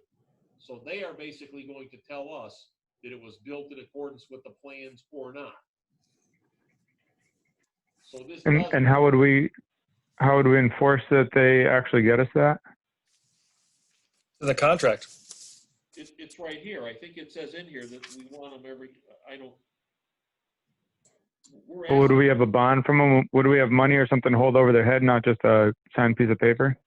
Yeah, that's so if you read further on, section 10, which talks about the security for the town, speaks specifically to compliance with section 9, which is the construction. Oh, I'm sorry, that's section 9 of our performance bond requirements.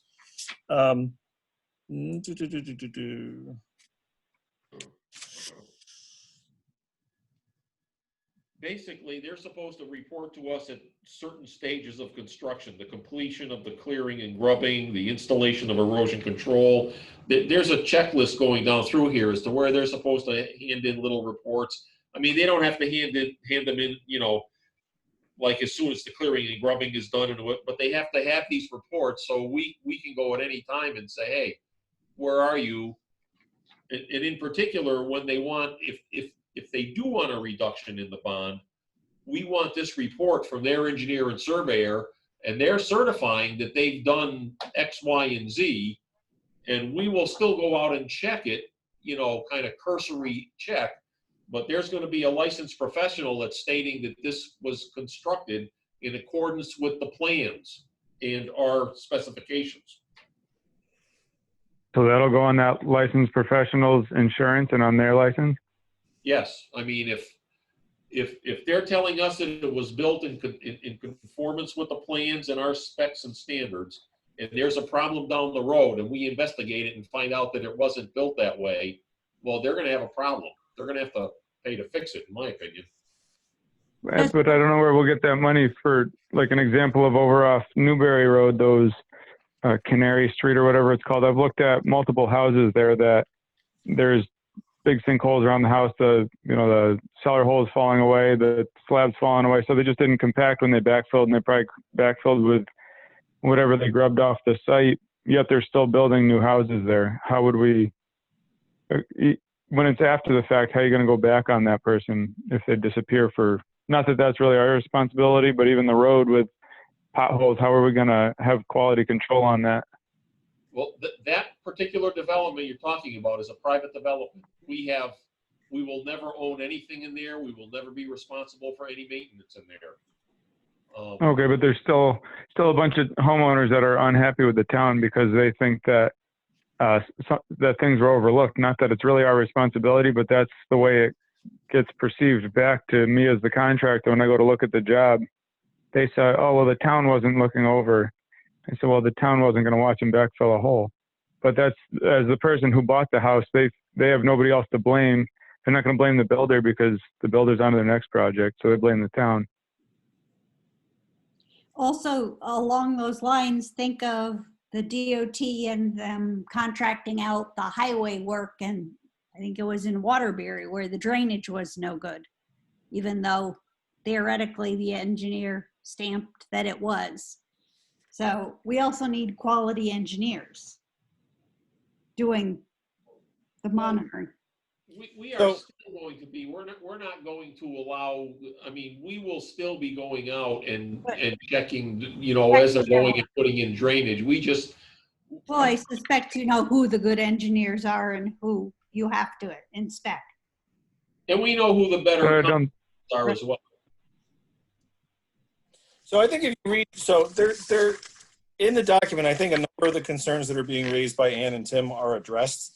And I'm looking specifically at the last clause in 10C, which is the amount of the security shall be reviewed, adjusted if necessary to protect the interest of the town, and approved on an annual basis by the Planning and Zoning Commission. The interest of the town part covers not just our fiduciary or our financial exposure, but also the process that needs to be adhered to. So that's part of the stick we can whack them with when they're not behaving.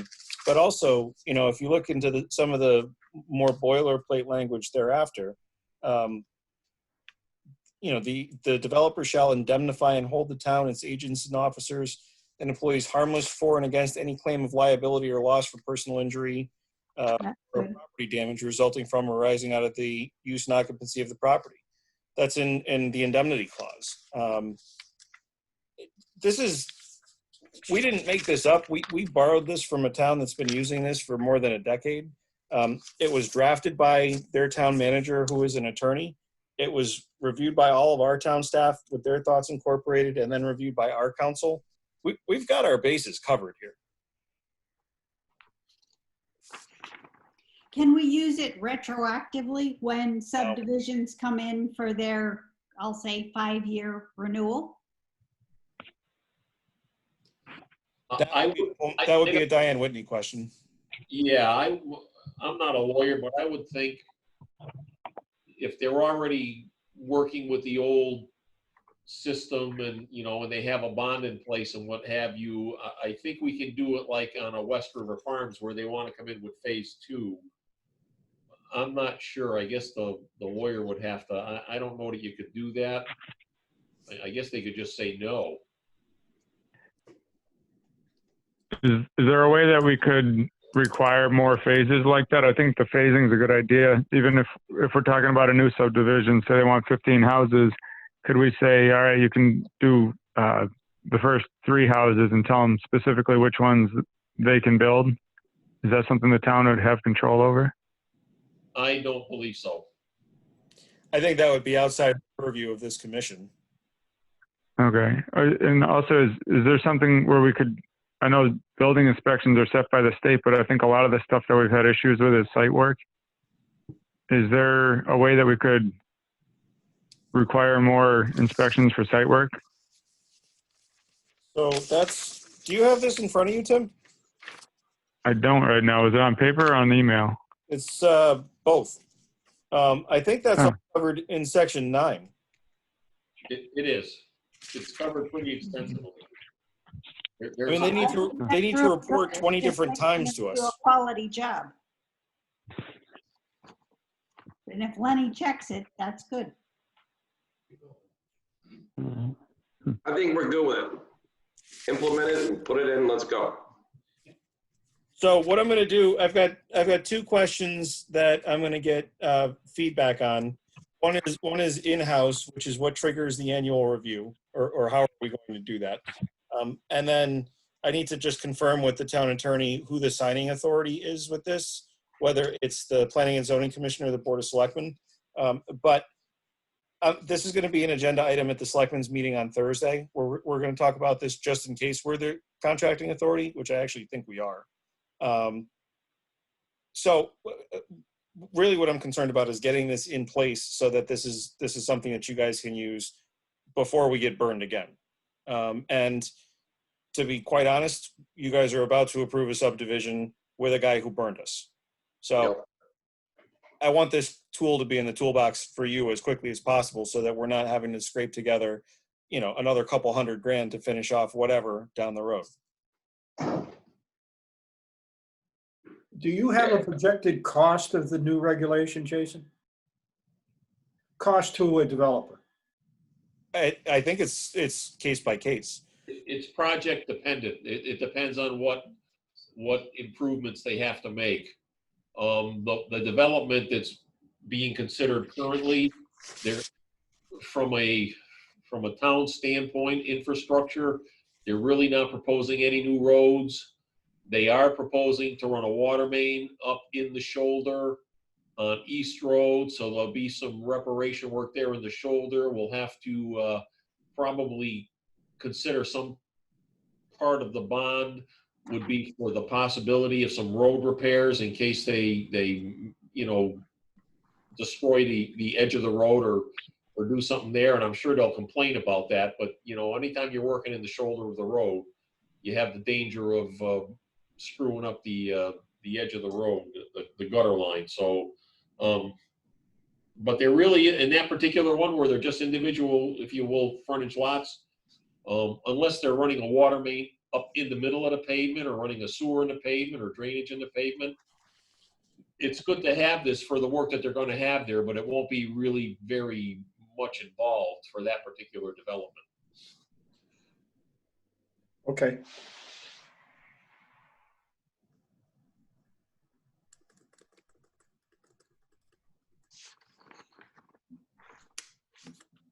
So do we need a motion or something for that, Jason, or no? I'm not 100% sure how your bylaws work, but I always err on the side of it's better to have a motion accepting something than not. Or do we just, when whoever is acting as town planner for the next subdivision cites it as a requirement in the conditions? Yeah, I'm fine either way. I think we should Howard? accept I think we should accept the document as to be applied to any of the, you know, I don't know if you can word it that it's going to go on to a modified subdivision, because like Len's saying, I mean, when do you draw a line between what is practical for the length of a subdivision? I know 5 years goes by pretty quickly. I mean, in a poof, it seems like it's gone, but you know, 10, 15, I mean, when do you, you know, initiate something that's been out in the breeze for 5, 10, 15 years, you know, and how is that fair to any new and upcoming subdivision when they have to jump through the hoops and have all these documents in place, and somebody that's taken, you know, the time and not guaranteeing the protocols that we're setting forth. So I guess what I heard in the conversation was it would apply to new subdivisions and initiating a new phase of an existing subdivision. So are we going to accept this development agreement to implement it in those regards? So we should accept it tonight, or are we waiting for the committee to be all in force?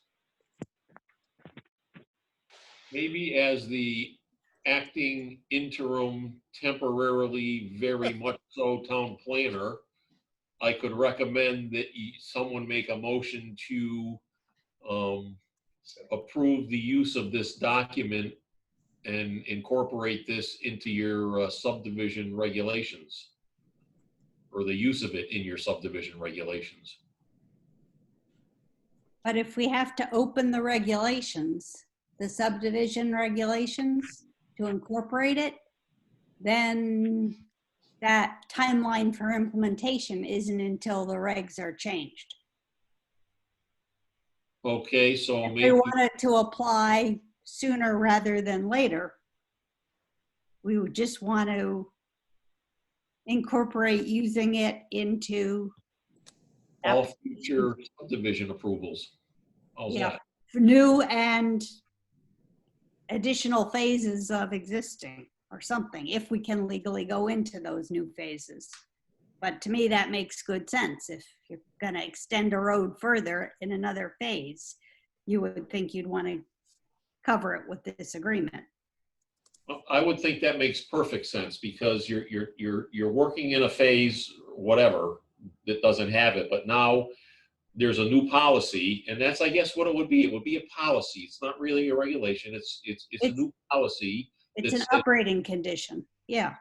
it's going to be a new condition of approval, a new policy, and now you're starting a new phase, brand new construction. Well, Right. here's our policy now. You need to sign this developers agreement, and they can do it by phase. They can sign it specifically for phase 2, and then sign it again, a separate one for phase 3, and so on.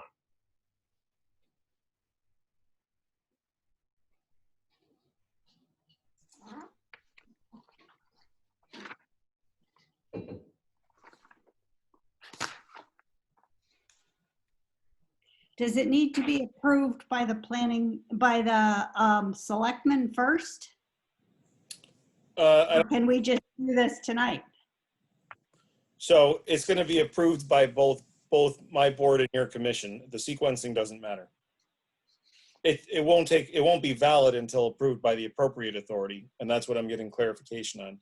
I think that's me, but I want to make sure, or the Board of Selectmen, but I want to make sure that you guys have accepted it as well, so that once both have, the appropriate body has.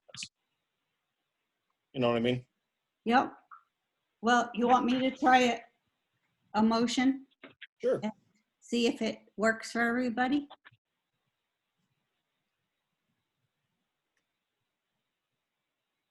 Dick, do you want me to? Yeah, but I think Wanna wait? we need a date in there. And you know that we're making this motion on today, sending it off to the Board of Selectmen. I was going to condition it on approval of the Board of Selectmen. Right, yes. That's how I was going to say it in my note to myself. So, And, you know, the next thing, well, it probably doesn't have to be part of the motion, but assuming that this passes this commission and the Board of Selectmen, we perhaps need to send this out to everybody who's doing, you know, work in this town. or make Would this go for any development, not just a subdivision? This would be for everything, right? Even if just somebody wanted to build one house on 100 acres, say, would they still have a similar thing? Well, anybody who needs to put a bond up. Yeah. You know, regardless of what they're doing, if a bond is required. So is a bond All right. required to build one house on one lot? Just generally an erosion control bond. Driveway. And a driveway apron bond. Yeah, not a performance bond, right? Right. Unless, of course, they're crossing the road. If they're making a road cut, then they have to come get a permit from Public Works. And we require a bond for that road cut and insurance and all that from the contractor. But that's on an individual one lot kind of basis.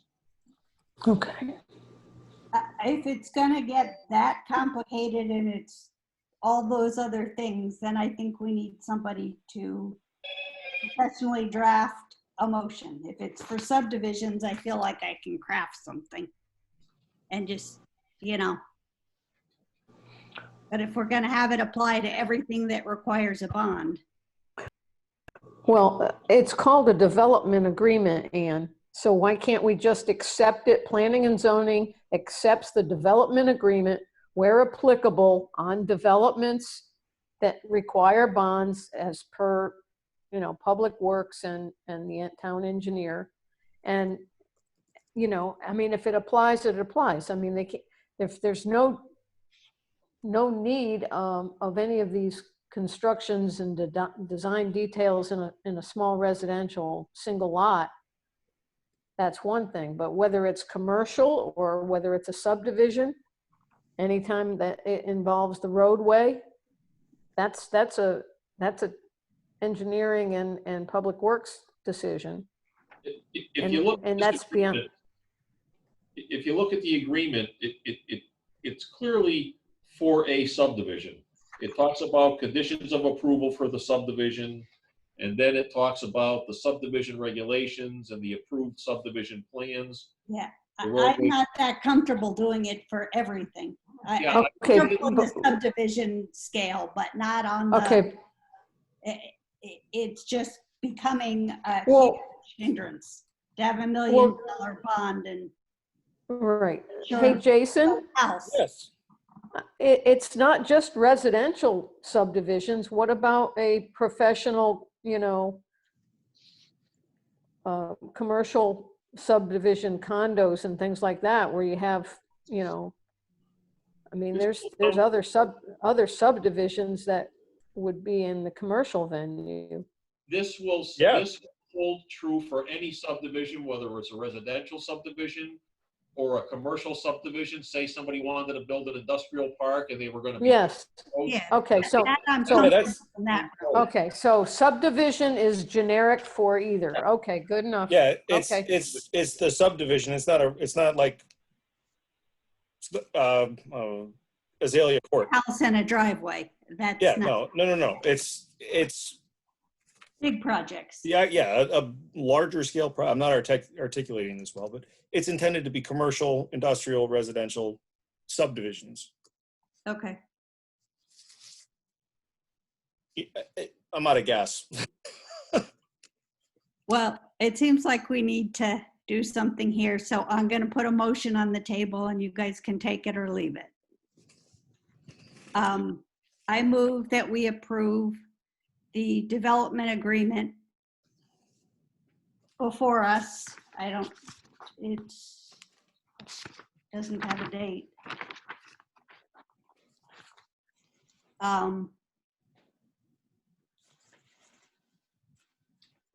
Conditioned on approval, that it's approved by the Board of Selectmen and it be used and incorporated in as a condition of approval for all new and additional phases of existing subdivisions going into effect after approved by the Board of Selectmen. I will second that. That sounds good. Kicks it down the road. The Board of Selectmen can argue about it. Well, they have to approve it or it doesn't exist. Need a vote, right? Well, or does it need a second? No, we need a second and a vote, right? Second. I second. All's in favor? Aye. Aye. Aye. Passes. Thank you, guys. Yes, thank you very much. Thank you for your hard work, Jason. Oh, we're getting there.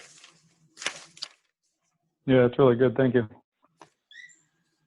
Eli's going to be up for another hour now. Oh, he's already flipped over twice. He's down for good. He sleeps through the night? Oh yeah, since he was 4 months old. Oh, that's amazing. Can I have a well, he motion sleeps to, well. can I have a motion to adjourn? Please. So moved. Second. All those in favor? Aye. Aye. Thank you for putting up with me, people. You did a good job, Dick.